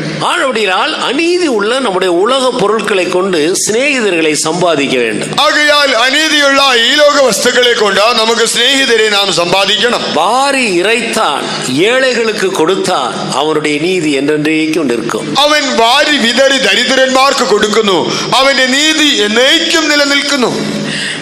கோயம்புத்தூர்ல ஒரு சகோதரன் இருக்கிறார். കോയമ്പത്തൂരിൽ ഒരു സഹോദരനുണ്ട്. அவர் அடிக்கடி 2 லட்சம் ரூபாய் 3 லட்சம் ரூபாய் இப்படி சில நேரங்களில் பணம் கொடுத்து கொண்டு போவார். താൻ കൂടെ കൂടെ വന്ന് 2 ലക്ഷം രൂപയോ 3 ലക്ഷം രൂപയോ ഇങ്ങനെ പണം തന്നിട്ട് പോകാറുണ്ട്. அவர் சொல்வாரு, நான் கொடுக்கறது என் மனைவிக்கு தெரியக்கூடாது. താൻ പറയും, ഞാൻ തരുന്നതിന്റെ ഭാര്യ അറിയണ്ട, என் பிள்ளைகளுக்கும் தெரியாது, എന്റെ മക്കളെയും അറിയിക്കേണ്ട. யாரும் இல்லாத நேரம் வருவார். ആരുമില്ലാത്ത സമയം നോക്കി താൻ വരും. இப்படி திடீர்னு அப்படி டபக்குன்னு கொடுத்துட்டு போயிடுவார். പെട്ടെന്ന് തന്നിട്ട് താൻ പെട്ടെന്ന് പോയി കളയും. யாருக்கும் சொல்லாதீர்கள், ഇതാരോടും പറയണ്ട. யாரோட இல்ல ஒரு ஊழியக்காரர்கிட்ட நான் பேசிட்டு இருந்தா கூட அவர் வெயிட் பண்ணி கொண்டே இருப்பார். ഞാൻ ഏതെങ്കിലും ശുശ്രൂഷകരോട് സംസാരിക്കുകയാണെങ്കിലും താൻ മാറി കാത്തു നിൽക്കും. ஒரு ஊழியக்காரருக்கு சொல்லாதீர்கள் என்று சொல்லுவார். വേലക്കാരോടും ഇതൊന്നും പറയണ്ട. ஏன்னா யாருக்காவது சொல்லிட்டா எனக்கு பரலோகத்துல பிரதிபலன் இருக்காதே. ആരോടെങ്കിലും പറഞ്ഞു പോയാൽ എനിക്ക് സ്വർഗത്തിൽ പ്രതിഫലം ഇല്ലാതെ പോകുമല്ലോ. வலது கை செய்கிறது இடது கைக்கு தெரியக்கூடாது പാസ്റ്റർ വലത് കൈ ചെയ്യുന്നത് ഇടത് കൈ അറിയാൻ പാടില്ലല്ലോ. அதனால யாருக்கும் சொல்லிவிடாதீர்கள். അതുകൊണ്ട് ആരോടും പറയരുത്. என் மனைவிக்கு தெரிஞ்சா மனைவிக்கு இப்படி எல்லாம் செய்யறது அவ்வளவு இஷ்டம் இல்லை. ഭാര്യയ്ക്ക് അറിഞ്ഞാൽ ഇങ്ങനെ ചെയ്യുന്നതൊന്നും ഭാര്യയ്ക്ക് അത്രത്തോളം ഇഷ്ടമല്ല. அப்படினால் இதை நாம எங்க கொண்டு போக போகிறோம்? ആകയാൽ ഇതൊക്കെ എങ്ങോട്ട് കൊണ്ടുപോകുവാനാണ്? தேவையானது இருக்கிறது, എനിക്ക് ആവശ്യമുള്ളതുണ്ട്. என்னுடைய ஒரு பையன் உண்டு, பையனும் வேலை செய்கிறான், சம்பாதிக்கிறான். എനിക്കൊരു മകനുണ്ട്, അവൻ ജോലി ചെയ്ത് സമ്പാദിക്കുന്നുണ്ട്. அவர் சாதாரண ட்ரெஸ் தான் உடுத்துவார், സാധാരണ വസ്ത്രധാരണം, ஒரு சாதாரண கார் தான் வைத்திருக்கிறார். ഒരു സാധാരണ കാറേ ഉള്ളൂ. ஆனால் எங்கெல்லாம் சின்ன சின்ன ஃபெய்த்தம் இருக்கிறதோ அங்கே எல்லாம் கன்வென்ஷன் நடத்துறதுக்கு முழு பணமும் அவரே கொடுப்பார். എന്നാൽ എവിടെയെല്ലാം കൊച്ചു കൊച്ചു ഫെയ്ത്തോമുകളുണ്ടോ അവിടെയെല്ലാം കൺവെൻഷൻ നടത്തുവാൻ ആവശ്യമായ പണമൊക്കെയും താൻ തന്നെ കൊടുക്കും. யாருக்கும் சொல்லாதீர்கள், ആരോടും പറയരുത്. அதுக்கு எவ்வளவு செலவாகும் என்று சொல்லுங்கள், அவ்வளவு நான் கொடுத்து விடுகிறேன் என்று சொல்லி முன்னாலே கொண்டு வந்து கொடுப்பார். അതിന് എത്ര ചെലവാകുമെന്ന് പറയുക, ഒക്കെയും ഞാൻ തരാമെന്ന് പറഞ്ഞുകൊണ്ട് മുൻകൂറായി അത് തരും. அநீதி உள்ள உலக பொருட்களினால் சிநேகிதர்களை சம்பாதிய, അനീതിയുള്ള മാമ്മനെ കൊണ്ട് സ്നേഹിതരെ സമ്പാദിച്ചു കൊള്ളി. அவருடைய வாஞ்சை என்ன? തന്റെ അഭിഷ്ടം എന്താണ്? அதாவது நான் இப்படி பணம் கொடுக்கறதுனால நீங்க கன்வென்ஷன் நடத்தி அதுல சம்பாதிக்கிற ஆத்துமாக்கள் பிரதிபலன் எனக்கு பரலோகத்தில் கிடைக்குமே. തന്റെ താല്പര്യം ഇപ്രകാരമാണ്, ഞാനിങ്ങനെ പണം തന്ന് കൺവെൻഷൻ നടത്തി നിങ്ങൾ ആത്മാക്കളെ സമ്പാദിച്ചാൽ അതിന്റെ ഒരു പ്രതിഫലം എനിക്ക് സ്വർഗത്തിൽ കിട്ടുമല്ലോ. ஒரு ஆத்மாவுடைய விலை முழு உலகத்தை பார்க்கிலும் விலையேறப்பெற்ற, ഒരു ആത്മാവിന്റെ വില മുഴു ലോകത്തേക്കാൾ അധികമായത്. அவன் ஒரு மனிதன் முழு உலகத்தை ஆதாயப்படுத்தி வைத்திருந்து ஒரு ஆத்மாவை கூட ஆதாயப்படுத்தாவிட்டால் அவன் போகும்போது முழு உலகத்தையும் விட்டு விட்டு தான் போக வேண்டும். பரலோகத்திலே அவனுக்கு ஒண்ணு இருக்கு. ഒരു മനുഷ്യൻ മുഴു ലോകവും നേടിയിട്ട് ഒരു ആത്മാവിനെ പോലും നേടിയില്ല എങ്കിൽ അവൻ പോകുമ്പോൾ ഈ മുഴു ലോകത്തെയും അവൻ ഉപേക്ഷിച്ചിട്ടേ പോകേണ്ടി വരൂ. അവന് സ്വർഗത്തിൽ ഒന്നും കാണുകയില്ല. அப்ப நமக்கு இருக்கிற அநீதி உள்ள இந்த உலக பொருட்களை எல்லாம் வைத்து சிநேகிதர்களை சம்பாதிக்க வேண்டும். ആകയാൽ നമ്മുടെ അനീതിയുള്ള ഈ മാമോനെ കൊണ്ട് നാം സ്നേഹിതരെ സമ്പാദിക്കണം. இதற்காகத்தான் இந்த பூமியிலே ஆண்டவர் நமக்கு தேவையானவைகளை தாராளமாக தருகிறார். ഇതുകൊണ്ടാണ് ദൈവം ഈ ഭൂമിയിൽ നമുക്ക് വേണ്ടതും ധാരാളവുമായി തരുന്നത്. எல்லாவற்றையும் நாம் அனுபவிக்கும்படியாக அல்ல, ഇതൊക്കെയും നാം തന്നെ അനുഭവിക്കുവാൻ വേണ്ടിയല്ല. வசதி இல்லாத போது ஒரு 300 ரூபாய் 400 ரூபாய்க்கு துணி எடுத்து கட்டி கொள்றது, வசதி வந்த பிறகு 30,000 40,000 എടുത്ത് കട്ടണമെன்றது அல்ல. സൗകര്യമില്ലാതിരിക്കുമ്പോൾ 300 രൂപയുടെ സാരി ഉടുത്തിട്ട് നല്ല സൗകര്യം വരുമ്പോൾ 30,000 രൂപയുടെ സാരി ഉടുക്കുക എന്നുള്ളതല്ല. கர்த்தர் கணக்கு கேட்பார். കർത്താവ് കണക്ക് ചോദിക്കും. நான் உனக்கு கொடுத்த பணத்தை நீ எவ்விதத்தில் செலவழித்த, ഞാൻ നിനക്ക് തന്ന പണം നീ എങ്ങനെയാണ് ചിലവഴിച്ചത്? அப்படினால் உலகத்திலிருந்து கர்த்தர் நம்மை பிரித்து விட்டார். ആകയാൽ ദൈവം നമ്മെ ലോകത്തിൽ നിന്ന് വേർപെടുത്തി. நாம் இந்த உலக ஜனங்களை பார்த்து கொண்டு அவர்களை போல ஜீவிக்க வேண்டும் என்று நாம் நினைக்கவே கூடாது. ഈ ലോക മനുഷ്യരെ നോക്കിയിട്ട് അവർക്ക് തുല്യമായി ജീവിക്കണമെന്ന് നാം ഒരിക്കലും താല്പര്യപ്പെടരുത്. நமக்கு உலகத்தாருக்கு சம்மந்தம் இல்லை. നമുക്ക് ലോകക്കാർക്ക് യാതൊരു വിധമായ ഐക്യതയുമില്ല. நான் உலகத்தான் அல்லாதது போல நீங்களும் உலகத்தார் அல்ல. ഞാൻ ലൗകികൻ അല്ലാത്തതുപോലെ നിങ്ങളും ലൗകികന്മാരല്ല. கர்த்தர் இந்த உலகத்திலிருந்து நம்மை பிரித்தெடுத்திருக்கிறார். കർത്താവ് നമ്മെ ലോകത്തിൽ നിന്ന് നമ്മെ തനിക്കായി വേർപെടുത്തിയെടുത്തു. நான் ஒருவேளை வசதி உள்ளவர்களாக இருந்து இந்த சத்தியத்துக்குள்ள வந்தாலும், இந்த சத்தியத்துக்குள்ள வந்த பிறகு வசதி வந்தாலும், எல்லாம் அநீதி உள்ள உலக பொருட்கள். இவைகளை கொண்டு சிநேகிதர்களை சம்பாதிக்க வேண்டும். ഒരു പക്ഷേ നാം സൗകര്യമുള്ളവരായി സത്യത്തിൽ വന്നാലും, ഈ സത്യത്തിൽ വന്നതിന് ശേഷം സുഖ സൗകര്യങ്ങൾ ലഭിച്ചാലും തന്നെ ഇവയെല്ലാം തന്നെ അനീതിയുള്ള ലോകത്തിലെ കാര്യങ്ങളാണ്. ഇവയെ ഉപയോഗിച്ചുകൊണ്ട് ലോകത്തിൽ സ്നേഹിതരെ സമ്പാദിക്കുക. நான் 30 வருடத்துக்கு முன்பாக வேலூருக்கு பக்கத்தில் இருக்கிற தமிழ்நாட்டில் வேலூர் என்ற ஊருக்கு பக்கத்தில் இருக்கிற திருப்பத்தூர் என்ற ஊரில் ஊழியம் செய்து கொண்டிருந்தேன். 30 വർഷങ്ങൾക്ക് മുൻപേ തമിഴ്നാട്ടിൽ വെല്ലൂരിനടുത്തുള്ളതായ തിരുപ്പത്തൂർ എന്ന സ്ഥലത്ത് ഞാൻ ശുശ്രൂഷ ചെയ്തുകൊണ്ടിരുന്നു. அங்கே ஒரு தகப்பன், അവിടെ ഒരു അപ്പച്ചൻ, நிறைய சிட்டிக்குள்ள மட்டும் ஒரு 3-4 பெரிய பெரிய வீடுகள் இருந்தது. തനിക്ക് ആ സിറ്റിക്കുള്ളിൽ തന്നെ 3-4 വലിയ വീടുകളുണ്ടായിരുന്നു. நிறைய நிலம் இருந்தது. ധാരാളം നിലമുണ്ടായിരുന്നു. அவருக்கு ஒரே ஒரு மகள். തനിക്ക് ഒരേ ഒരു മകൾ. எல்லாவற்றையும் அவர் ரொம்ப கஷ்டப்பட்டு சம்பாதித்து சேர்த்து சேர்த்து சேர்த்து சேர்த்து எல்லாவற்றையும் தன்னுடைய மகளுக்கு கொடுத்து விட்டு அவர் மரித்து விட்டார். കഠിനാധ്വാനം ചെയ്ത് എല്ലാം സമ്പാദിച്ച് തന്റെ മകൾക്ക് കൊടുത്തിട്ട് ഒടുവിൽ താൻ മരിച്ചു. மகளுக்கு ஒரு கல்யாணம் நடந்தது. മകൾക്കൊരു വിവാഹം നടന്നു. வீட்டுக்கு ஒரு மருமகன் வந்தார். വീട്ടിൽ ഒരു മരുമകൻ വന്നു. வந்ததிலிருந்து அந்த சகோதரியை உபத்திரவப்படுத்தி தொந்தரவு பண்ணி எல்லாவற்றையும் விற்று கடைசியாக அந்த சகோதரியை விட்டு அவன் வேறொருத்தியை விவாகம் பண்ணி போய்விட்டான். அந்த சகோதரி பிச்சை எடுத்து கொண்டிருந்தார். അവൻ വന്നതിന് ശേഷമായി ആ സഹോദരിയെ കഠിനമായി ഉപദ്രവിച്ച് ആ വസ്തുക്കൾ എല്ലാം വിറ്റ് ഒടുവിൽ ഒന്നുമില്ലാതെയായി അവൻ ആ സ്ത്രീയെ വിട്ടിട്ട് വേറൊരുത്തിയുടെ കൂടെ പോയി. പിന്നീട് അവൾ ദരിദ്രയായി അവൾ ഭിക്ഷ യാചിക്കുവാൻ തുടങ്ങി. சில சந்தர்ப்பங்களில் நாங்கள் கூட அந்த சகோதரிக்கு உதவி செய்திருக்கிறோம். ചില സന്ദർഭങ്ങളിൽ ഞങ്ങൾ പോലും ആ സഹോദരിയെ സഹായിച്ചിട്ടുണ്ട്. முடிவை கவனித்து பாருங்க. അവസാനം നോക്കുക. அந்த தகப்பனார் அவ்வளவையும் சேர்த்து வைத்து விட்டு அதனால என்ன பிரயோஜனம்? ആ അപ്പൻ അത്രത്തോളം സ്വരുക്കൂട്ടി വെച്ചിട്ട് പോയെങ്കിലും പ്രയോജനമുണ്ടായില്ല. அவரும் அனுபவிக்கவில்லை, താനും അനുഭവിച്ചില്ല, மற்றவர்களுக்கும் பிரயோஜனப்படுத்தவில்லை, മറ്റുള്ളവരും പ്രയോജനപ്പെടുത്തില്ല. எல்லாவற்றையும் தன்னுடைய மகளுக்கு வைத்து போனார். എല്ലാം തന്റെ മകൾക്കായി വെച്ചിട്ട് പോയി. ஆனால் மகளுடைய நிலவரத்தை பாருங்க. മകളുടെ ഗതി നോക്കുക.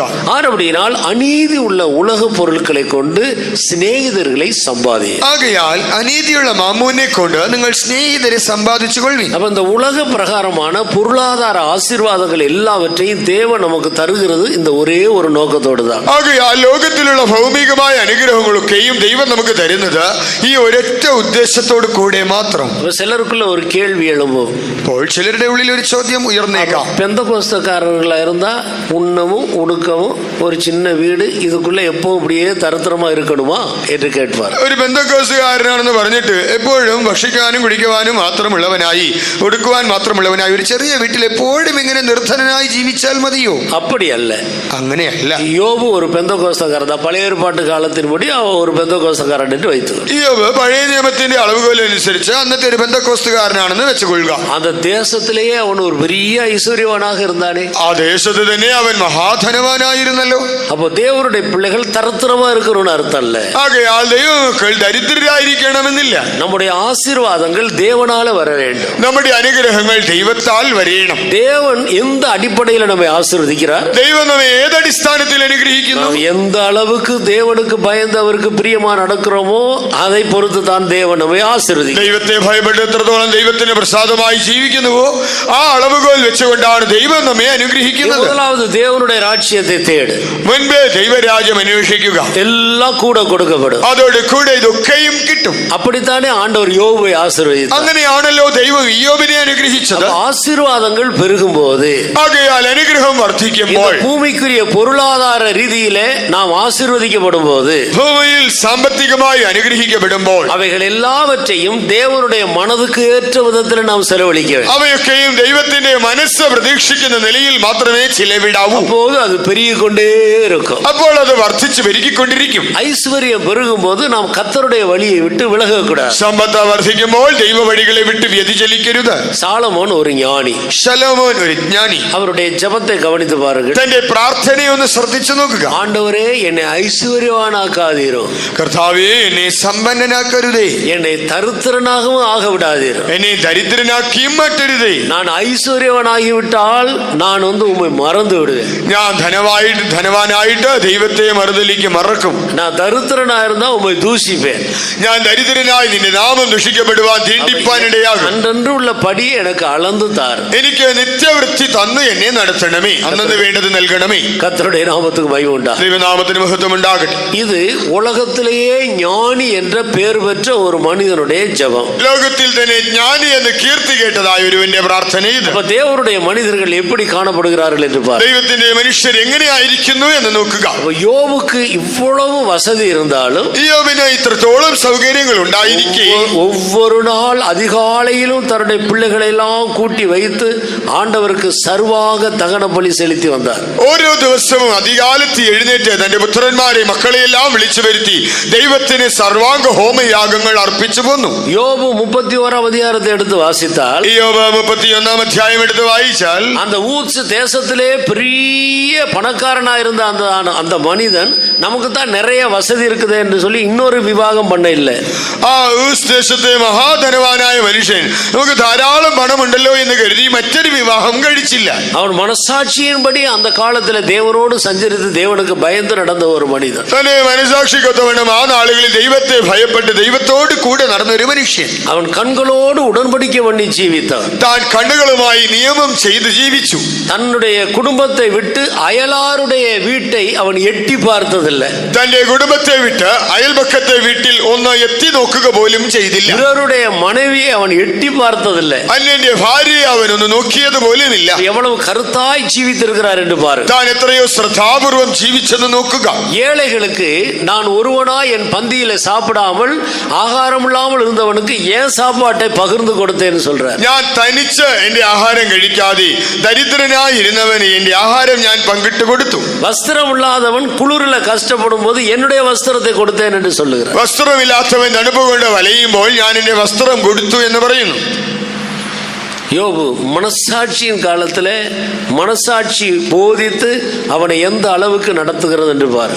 യോബ് മനസാക്ഷികത്തിൽ ജീവിച്ചിരുന്നത് കൊണ്ട് തന്റെ മനസാക്ഷി തന്നെ എത്രത്തോളം ഉപദേശിച്ച് നടത്തി എന്ന് നോക്കുക. ஏனென்றால் மனசாட்சி தேவன் கொடுத்தது. എന്തുകൊണ്ടെന്നാൽ മനസാക്ഷി എന്നത് ദൈവം നൽകിയത്. மனிதனுடைய ஆவி கர்த்தர் தந்த தீபம். മനുഷ്യരുടെ ആത്മാവ് യഹോവയുടെ ദീപം. மனிதனுடைய மனசாட்சி கர்த்தர் தந்த தீபம். മനുഷ്യരുടെ മനസാക്ഷി ദൈവം നൽകിയ ഒരു വിളക്ക്. ஒரு விளக்கு பிரகாசித்து இருந்தால்தான் இருளிலே நாம் நல்ல முறையில் பிரயாணம் செய்ய முடியும். ഒരു വിളക്ക് പ്രകാശിച്ചു കൊണ്ടിരിക്കുന്നുവെങ്കിൽ മാത്രമേ നാം ഇരുളുള്ള സ്ഥലത്തിൽ പോലും നന്നായി നടക്കുവാൻ കഴിയൂ. இந்த உலகம் ஒரு இருண்ட உலகம். ഈ ലോകം എന്നത് അന്ധകാര നിബിഡമായ ഒന്നാണ്. ஆவிக்குரிய ஜீவியத்தில் இது இருண்ட உலகமாக இருக்கிறது. ആത്മീക ജീവിതത്തിൽ ഇത് അന്ധകാരപൂരിത ലോകം. இப்போது இருக்கிற இந்த சந்ததியை பார்த்து கர்த்தராகிய இயேசு சொன்னார், இது விபச்சாரமும் பாவமும் உள்ள சந்ததி. ഇപ്പോഴത്തെ തലമുറയെ നോക്കി കർത്താവ് ഇപ്രകാരമാണ് പറഞ്ഞത്, ഇത് ദോഷവും വ്യഭിചാരവുമുള്ള സന്തതി. இந்த பொல்லாத சந்ததியில சரியாய் நாம் முன்னுக்கு செல்ல வேண்டுமானால் தேவன் தந்த தீபமாகிய நம்முடைய மனசாட்சி பிரகாசித்து எரிய வேண்டும். ഈ ദുഷ്ടതലമുറയുടെ നടുവിൽ ശരിയായ മാർഗത്തിൽ മുന്നേറണമെങ്കിൽ ദൈവം തന്ന മനസാക്ഷിയായ വിളക്ക് നന്നായി പ്രകാശിച്ചു കൊണ്ടിരിക്കണം. மனசாட்சியின் காலத்துல இந்த யோபனுடைய ஆவி எவ்வளவு பிரகாசித்து எரிந்தது என்று பாருங்கள். ഈ മനസാക്ഷിയുടെ കാലത്ത് യോബിന്റെ ആത്മാവ് എത്രത്തോളം ജ്വലിച്ച് പ്രകാശിച്ചു എന്ന് നോക്കുവീൻ. பிறருடைய வாசலை அவன் எட்டி பார்த்ததில்லை. അന്യന്റെ വാസസ്ഥലത്തിൽ അവൻ എത്തി നോക്കിയില്ല. ஏழைகளுக்கு உதவி செய்கிறான். ദരിദ്രരെ സഹായിച്ചു. கண்களோடு உடன்படிக்கை பண்ணி ஜீவிக்கிறான். കണ്ണുകളോട് നിയമം ചെയ്ത് ജീവിച്ചു. மனசாட்சி அந்த நாட்கள்ல ஒரு மனிதனை எவ்வளவு தூய்மையாய் நடத்துகிறது. മനസാക്ഷി ആ നാളുകളിൽ ഒരു മനുഷ്യനെ എത്രത്തോളം നിർമ്മലമായി നടത്തി. அது நிமித்தமாக ஆண்டவர் யோபுவை ஆசீர்வதித்தார். അത് നിമിത്തമായി ദൈവം യോബിനെ അനുഗ്രഹിച്ചു. அவருடைய சம்பத்து தேசத்துல பெருகிற்று. അവന്റെ സമ്പത്ത് ദേശത്ത് വർദ്ധിച്ചു പെരുകി. தேவன் அவனை வேலி அடைத்தார். ദൈവം അവന്റെ ചുറ്റിലും വേലി കെട്ടി സൂക്ഷിച്ചു. பிசாசு அவனை சேதப்படுத்தவே முடியவில்லை. പിശാചിന് ദോഷം വരുത്തുവാൻ അവന് ദോഷം വരുത്തുവാൻ പിശാചിന് കഴിഞ്ഞില്ല. எங்கிருந்து வருகிறாய் என்று சாத்தானை கேட்டார். സാത്താനോട് ചോദിക്കുന്നു, നീ എവിടെ നിന്ന് വരുന്നു? நான் பூமி எங்கும் சுற்றி உலாவி அதில் சுற்றி திரிந்து வருகிறேன். ഞാൻ ഭൂമിയിലെങ്ങും ഊടാടി സഞ്ചരിച്ചു വരുന്നു. நீ எங்கனாலும் சுத்திட்டு போ. என் தாசன் ஒருவன் இருக்கிறான், அவன் மேல கவனம் வைத்தாயா அதை சொல்லு. നീ എവിടെ വേണമെങ്കിലും ചുറ്റിത്തിരിഞ്ഞു കൊള്ളുക, എന്നാൽ എന്റെ ദാസൻ ദാസനായ ഒരുവനുണ്ടല്ലോ, അവന്റെ മേൽ നീ ദൃഷ്ടി വെച്ചു പോ. அப்ப முழு உலகத்தில் உள்ளதான எல்லா மனிதர்களை விட ஆண்டவருடைய கவனம் அவருக்கு பயந்து நடக்கிற அந்த மனிதன் மேல் எவ்வளவு கருத்தா இருக்கிறது என்று பாருங்கள். ആകയാൽ മുഴു ലോകത്തിലുള്ള എല്ലാ മനുഷ്യരെക്കാൾ അധികമായി തന്നെ ഭയപ്പെട്ട് ജീവിക്കുന്ന മനുഷ്യന്റെ മേൽ ദൈവം എത്രത്തോളം കരുതലും ശ്രദ്ധയുമുള്ളവനായിരുന്നു എന്ന് നോക്കുക. அப்ப யோவை கர்த்தர் ஆசீர்வதித்தார். യോബിനെ ദൈവം അനുഗ്രഹിച്ചു. பொருளாதார ரீதியிலே நல்ல ஆசீர்வாதத்தோடு ஜீவித்த ஒரு மனிதன் தான் யோபு. സാമ്പത്തികമായി നന്നായി അനുഗ്രഹിക്കപ്പെട്ട് ജീവിച്ച ഒരു മനുഷ്യനായിരുന്നു ഈ യോബ്. வசதி பெருகும் போது யோபு கர்த்தருடைய வழியை விட்டு விலகவே இல்லை. സകാ സൗകര്യങ്ങൾ വർദ്ധിച്ചപ്പോഴും യഹോവയുടെ വഴിയെ വിട്ട് യോബ് വ്യതിചലിച്ചില്ല. வசதி வரும்போது அவன் தாறுமாறாய் ட்ரெஸ் உடுத்த இல்லை. അവൻ സൗകര്യങ്ങൾ വരുമ്പോഴും അവൻ താറുമാറായി വസ്ത്രം ധരിച്ചില്ല. வசதி பெருகும் போது வீட்டை ஆடம்பரத்தால் நிரப்பவில்லை. സൗകര്യം വർദ്ധിച്ചപ്പോൾ വീടിനെ ആഡംബരമാക്കിയില്ല. வசதி பெருகும் போது தன்னுடைய ஜீவியத்தை தாறுமாறாக்கி கொள்ளவில்லை. സൗകര്യം പെരുകിയപ്പോൾ തന്റെ ജീവിതത്തെ അവൻ താറുമാറാക്കിയില്ല. எவ்வளவு பெருகினாலும் அதை கர்த்தருக்கு ஏற்ற விதத்தில் உபயோகப்படுத்துகிறான். தானோ அந்த கடல்ல தூக்கி போட்ட நாயை போல அவன் தேவைக்கு மட்டும் இந்த உலகத்தை அனுபவித்து விட்டு மீதி எல்லாம் மற்றவர்களுக்காக செலவழிக்கும். എത്രത്തോളം ഉണ്ടെങ്കിലും ദൈവത്തിന് യോഗ്യമായ നിലയിൽ വിനിയോഗിച്ചുകൊണ്ട് ആ നടുക്കടലിൽ ചെന്ന നായെ പോലെ തനിക്ക് വേണ്ടത് മാത്രം എടുത്തിട്ട് മറ്റെല്ലാം അവൻ മറ്റുള്ളവർക്കായി നൽകുന്നു. அப்படியானால் இந்த பூமிக்குரிய பொருளாதார ஆசீர்வாதங்களை தேவன் இந்த அடிப்படையில் நமக்கு தருகிறார் என்பதை நாம் விளங்கிக் கொள்ள வேண்டும். ആകയാൽ ഭൗമികമായ അനുഗ്രഹങ്ങളെ ദൈവം തരുന്നതിന്റെ മാനദണ്ഡം ഇതാകുന്നു എന്ന് മനസ്സിലാക്കാം. நாம் தேவனுடைய ராஜ்யத்தை தேட வேண்டும். നാമോ ദൈവരാജ്യം അന്വേഷിക്കണം. தேவனுடைய ராஜ்யம் 3 பகுதியினால் நிறைந்திருக்கிறது. ദൈവരാജ്യം 3 ഭാഗങ്ങളാൽ നിറഞ്ഞിരിക്കുന്നു. அது புசிப்புல குடிப்புல இல்ல, അത് ഭക്ഷണത്തിലോ പാനീയത്തിലോ ഇല്ല. அது நீதியில சமாதானத்துல பரிசுத்தாவியினால் உண்டாகிய சந்தோஷத்தில் இருக்கிறது. അത് നീതിയിൽ സമാധാനത്തിൽ പരിശുദ്ധാത്മ സന്തോഷത്തിലാകുന്നു.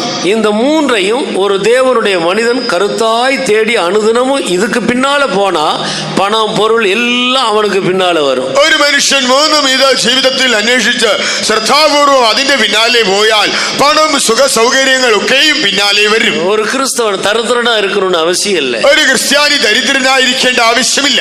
கர்த்தர் இருதயத்தை பார்க்கிறார். കർത്താവ് ഹൃദയങ്ങളെ നോക്കുന്നു. தாவீதை என் இருதயத்துக்கு ஏற்றவனாக கண்டேன் என்று சொன்னார். ദാവീദിനെ തന്റെ ഹൃദയത്തിന് ബോധിച്ച പുരുഷനായി കണ്ടെന്ന് പറയുന്നു. ஆடு மேய்த்து கொண்டிருந்த சிறு மனிதൻ, ആട് വെച്ചുകൊണ്ടിരുന്നതായ ഒരു ചെറിയ മനുഷ്യൻ, அவனுடைய இருதயத்தை ஆண்டவர் காண்கிறார். അവന്റെ ഹൃദയത്തെ കർത്താവ് കാണുന്നു. அவனை ஆண்டவர் ராஜாவாக மாற்றினார். അവനെ ദൈവം രാജാവാക്കി മാറ്റി. ராஜாவாக மாறின பின்பும் அவன் கர்த்தருக்கு எவ்வளவு பயந்து நடந்தான் என்று பார். രാജാവായി മാറിയതിനു ശേഷവും എത്രത്തോളം ദൈവഭയത്തോടെ ജീവിച്ചു എന്ന് നോക്കുക. நம்மில் அநேகர் இந்த பொருளாதார ரீதியில் ஆசீர்வதிக்கப்படாமல் இருக்க ஒரு காரணம் நம்முடைய இருதயம் ஆண்டவருக்கு தெரியும். தந்தா கர்த்தருடைய வழியை விட்டு விலகுவோமோ என்று ஆண்டவர் யோசித்துதான் ஒவ்வொருவரையும் ஆசீர்வதி. നമ്മൾ അനേകർ ഭൗമികമായ നിലയിൽ അനുഗ്രഹിക്കപ്പെടാത്തതിന്റെ കാരണം എന്തെന്നാൽ നമ്മുടെ ഹൃദയത്തെ ദൈവത്തിന് നന്നായിട്ട് അറിയാം. ഒരുപക്ഷെ ഈ അനുഗ്രഹങ്ങളെല്ലാം തന്നാൽ ദൈവ വഴികളെ വിട്ടവൻ മാറിപ്പോകുമോ എന്ന് ദൈവം ചിന്തിച്ച് ദൈവം ചിന്താകുലനായി നിൽക്കുന്നു. நாம் எல்லாரும் நம்முடைய கண்களை மூடு. നമുക്ക് നമ്മുടെ കണ്ണുകളെ അടയ്ക്കാം. ஒருவேளை தாராளமாய் இந்த பூமியில பொருளாதார ரீதியில ஆசீர்வாதமா இருக்கிறவர்கள் இன்றைக்கு ஒரு தீர்மானம் பண்ணுங்கள். அநீதி உள்ள இந்த உலக பொருட்களினால் சிநேகிதர்களை ആത്മാക്കളെ ആദായപ്പെടുത്തുവേൻ എന്ന്. ഒരുപക്ഷെ ഭൗമികമായി ഭൂമിയിൽ സാമ്പത്തികമായി നല്ല നിലയിലായിരിക്കുന്നവർ ഇന്ന് രാത്രിയിൽ ഒരു തീരുമാനമെടുക്കുക. ഈ അനീതിയുള്ള ലോകത്തിലെ വസ്തുക്കൾ കൊണ്ട് ഞാൻ സ്നേഹിതരെ സമ്പാദിക്കും. அப்படி தீர்மானித்தால் உன்னை கர்த்தர் இன்னும் வர்த்திக்க பண்ணுவார். നീ അങ്ങനെ തീരുമാനിച്ചാൽ കർത്താവ് ഇനിയും നിന്നെ അനുഗ്രഹിച്ച് വർദ്ധിപ്പിക്കും. உம்முடைய சம்பத்து தேசத்துல குறையாது. നിന്റെ സമ്പത്ത് ദേശത്തിൽ കുറയുകയില്ല. நீ ஆத்மாக்களை ஆதாயப்படுத்த அது கூடிக்கொண்டே இருக்கு. கர்த்தர் உன்னை ஆசீர்வதித்துக் கொண்டே இருப்பார். നീ ആത്മാക്കളെ നേടുന്തോറും അത് വർദ്ധിക്കും. ദൈവം നിന്നെ അനുഗ്രഹിച്ചുകൊണ്ടേയിരിക്കും. என்னை ஆண்டவர் ஆசீர்வதிக்கட்டும், அப்ப நான் ஆத்மாக்களுக்காக சம்பாதிக்கிறதுக்கு கொடுக்கிறேன்னு சொல்லாதீங்க. കർത്താവിനെ അനുഗ്രഹിക്കട്ടെ, അതിനുശേഷമായി ആത്മാക്കളെ നേടുവാൻ കൊടുക്കാമെന്ന് പറയരുത്. வேதத்தில் ஆண்டவர் சொல்லுகிறார், கொடு அப்பொழுது உனக்கு கொடுக்கப்படும். ബൈബിളിൽ ഇപ്രകാരമാണ് പറയുന്നത്, കൊടുപ്പീൻ എന്നാൽ നിങ്ങൾക്ക് കിട്ടും. நீ விசுவாசத்தோடு இருக்கிறதை ஆத்மாக்களுக்காக செலவழி. നീ വിശ്വാസത്തോടുകൂടെ നിനക്കുള്ളത് ആത്മാക്കൾക്കായി ചിലവിടുക. உன் விசுவாசத்தை கண்டு கர்த்தர் உன்னை ஆசீர்வதிப்பார். നിന്റെ വിശ്വാസത്തെ കണ്ട് കർത്താവ് നിന്നെ അനുഗ്രഹിക്കും. உன்னுடைய விசுவாசத்தின் கிரியையை கண்டு ஆண்டவர் ஆசீர்வதிப்பார். നിന്റെ വിശ്വാസത്തിന്റെ പ്രവൃത്തിയെ കണ്ട് ദൈവം നിന്നെ അനുഗ്രഹിക്കും. அந்த விதவை பஞ்ச காலத்துல தானும் தன்னுடைய மகனும் கடைசியாக இருக்கிற ஒரு கரண்டி மாவுல 2 அடை சுட்டு அதை சாப்பிட்டுட்டு സാകളാണ് 2 വിറക് പൊറുക്ക പോണാൾ. ഒരു വിധവ തനിക്കുണ്ടായിരുന്നതായ അല്പം ഒരു തവി മാവുണ്ടായിരുന്നു. അതുകൊണ്ട് അപ്പം ഉണ്ടാക്കി താനും തന്റെ മകനും മരിക്കാമെന്ന് കരുതി അവൾ അതിന് വേണ്ടതായ 2 വിറക് പെറുക്കുവാൻ പോയി. அங்க ஒரு பெந்தகோஸ்த ஊழியக்காரர் இருக்கிறான் அந்த நாட்களின்படி. ആ നാളുകളെ അനുസരിച്ച് അവിടെ ഒരു ബന്ധക്കോസ്തുകാരനായ ഒരു വേലക്കാരൻ ഉണ്ടായിരുന്നു. நீ என்ன செய்கிறாய்? നീ എന്താ ചെയ്യുന്നത്? விறகு பொறுக்கிற. വിറക് പെറുക്കുന്നു. எதுக்கு? എന്തിന്? கொஞ்சம் மாவு கொஞ்சம் எண்ணெய் இருக்கு, நாங்க சாப்பிட்டுட்டு சாக போறோம், அதுக்காக சாகிறதுக்கு முன்னால அதையும் சாப்பிட்டு சாக போறோம். അല്പം മാവും അല്പം എണ്ണയും ഉണ്ട്, എന്തായാലും ഞങ്ങൾ മരിക്കാൻ പോകുന്നു, അതിനു മുമ്പേ അതുകൊണ്ട് അപ്പം ഉണ്ടാക്കി കഴിച്ചിട്ട് മരിക്കാൻ പോവുകയാണ്. நீ அது முதல்ல சுடுற அடைய முதல்ல எனக்கு கொண்டாந்து கொடு. எவ்வளவு சுயநலம் படித்த மனிதனை போல காணப்படுது. ആദ്യം ഉണ്ടാക്കുന്ന അട എനിക്ക് തരിക എന്ന് പറയുമ്പോൾ വളരെ സ്വാർത്ഥൻ എന്ന് തോന്നിയേക്കാം. இல்லை, ஆசீர்வாதத்தின் ரகசியம் அங்கேதான் இருக்கிறது. അല്ല, അനുഗ്രഹത്തിന്റെ രഹസ്യം അവിടെ കാണുന്നു. நீ முதலாவது சுடுகிற அடையை இங்கே கொண்டு வா. നീ ആദ്യം ചുടുന്ന അടയെ ഇങ്ങോട്ട് കൊണ്ടുവരിക. அவன் விசுவாசித்து அப்படியே கொண்டு வந்து கொடுத்தான். അവൾ വിശ്വസിച്ച് അങ്ങനെ ചെയ്തു. பஞ்சகாலம் முடிகிற வரைக்கும் குறைவே இல்லை. ക്ഷാമം തീരുന്നതുവരെയും കുറവില്ല. ஆசீர்வாதத்தின் ரகசியத்தை கண்டுபிடிங்க. അനുഗ്രഹത്തിന്റെ രഹസ്യം നിങ്ങൾ കണ്ടെത്തിക്കൊള്ളി. இந்த பூமிக்குரிய பொருளாதார ஆசீர்வாதங்கள் எந்த அடிப்படையில் ஒரு மனிதனுக்கு தேவன் கொடுக்கிறார் என்பதை விளங்கிக் கொள்வோம். ഭൗമികമായ സാമ്പത്തിക അനുഗ്രഹങ്ങൾ ദൈവം ഏതടിസ്ഥാനത്തിൽ മനുഷ്യന് നൽകുന്നു എന്ന് തിരിച്ചറിഞ്ഞുകൊള്ളുക. இருக்கிற ஐஸ்வர்யத்தை அழிந்து போகிற ஆத்மாக்களுக்காக செலவழியுங்கள். ஆண்டவர் சீக்கிரம் வரப்போகிறார். ഉള്ള സമ്പത്ത് നശിക്കുന്ന ആത്മാക്കൾക്കായി ചിലവിടുവിൻ.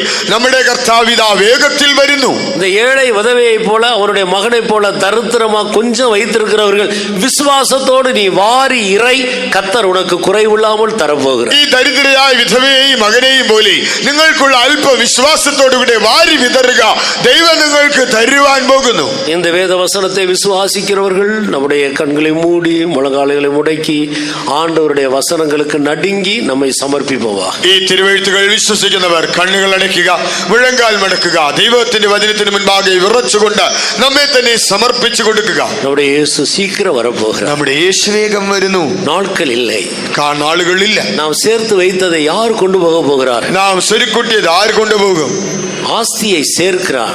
അവൻ ആസ്തി സമ്പാദിക്കുന്നു. மனிதன் விருதாவாகவே சஞ்சலப்படுகிறார். അവൻ വൃഥാധ്വാനിക്കുന്നു. ஆஸ்தியை சேர்க்கிறார். അവൻ സമ്പത്ത് സ്വരുക്കൂട്ടുന്നു. யார் அதை வாரி கொண்டு போவான் என்று அறியாமலே சேர்த்து கொண்டே இருக்கிறார். ആരത് അനുഭവിക്കുമെന്ന് അറിയാതെ അവൻ ഇങ്ങനെ ശേഖരിച്ചു കൊണ്ടേയിരിക്കുന്നു. அவருடைய லைஃப் ஒரு வேஷம் போல போய்விடுகிறது. അവന്റെ ജീവിതം ഒരു നിഴൽ പോലെ, വേഷം പോലെ. அருமையான தேவனுடைய பிள்ளையே, പ്രിയ ദൈവവിതലേ, ஒரு நல்ல தீர்மானம் எடுப்பவா. ഒരു നല്ല തീരുമാനം കൈക്കൊള്ളാം. பெற வேண்டிய ஆசீர்வாதங்கள் ஏராளம் நமக்கு மேலே வைக்கப்பட்டிருக்கு. നാം ഇനിയും പ്രാപിക്കേണ്ട അനുഗ്രഹങ്ങൾ അനവധിയായി ഉയരത്തിൽ വെച്ചിട്ടുണ്ട്. இந்த பூமியில இருக்கிற அந்த பொருளாதார ரீதியில் உள்ள ஆசீர்வாதங்கள் தான் ஆசீர்வாதங்கள் என்று தயவு செய்து யாரும் அதை நினைத்து அதற்கு பின்னால போகாதீர்கள். ഈ ഭൂമിയിലുള്ള സാമ്പത്തികമായ അനുഗ്രഹങ്ങളെ യഥാർത്ഥമായ അനുഗ്രഹം എന്ന് കരുതി ആരും അതിന്റെ പിന്നാലെ പോകരുത്. ஞானி சாலமோன் ஆவிக்குரிய ஆசீர்வாதத்தை கேட்டான். அவன் கேளாத ஐஸ்வர்யத்தை ஆண்டவர் அவனுக்கு கொடுத்தார். ജ്ഞാനിയായ ശലോമോൻ ആത്മീയമായ അനുഗ്രഹത്തെ ചോദിച്ചു. അവൻ ചോദിക്കാത്തതായ ധനം, സമ്പത്ത് ദൈവം നൽകി.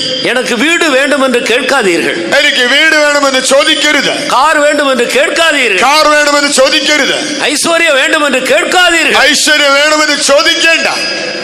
கேட்ட வசனத்தின்படி ஆண்டவருக்கு பின்னால, அவருடைய ராஜ்யத்துக்கு பின்னால போக தீர்மானியுங்கள். കേട്ട വചന പ്രകാരം ദൈവത്തിന്റെ പിന്നാലെ, അവന്റെ രാജ്യത്തിന്റെ പിന്നാലെ പോകുവാൻ തീരുമാനിക്കുക. இந்த நாட்களுக்கு பிறகு நீங்கள் கேளாத இந்த பொருளாதார ஆசீர்வாதங்களை ஆண்டவர் உனக்கு கூட கொடுக்க போகிறார். ഈ നാളുകൾക്ക് ശേഷമായി നിങ്ങൾ ചോദിക്കാത്തതായ ഭൗമികമായ സാമ്പത്തികമായ നന്മകളെ ദൈവം നിനക്ക് അതോട് കൂടെ നൽകും. நிச்சயமாக எழுதி கொள்ளுங்கள்.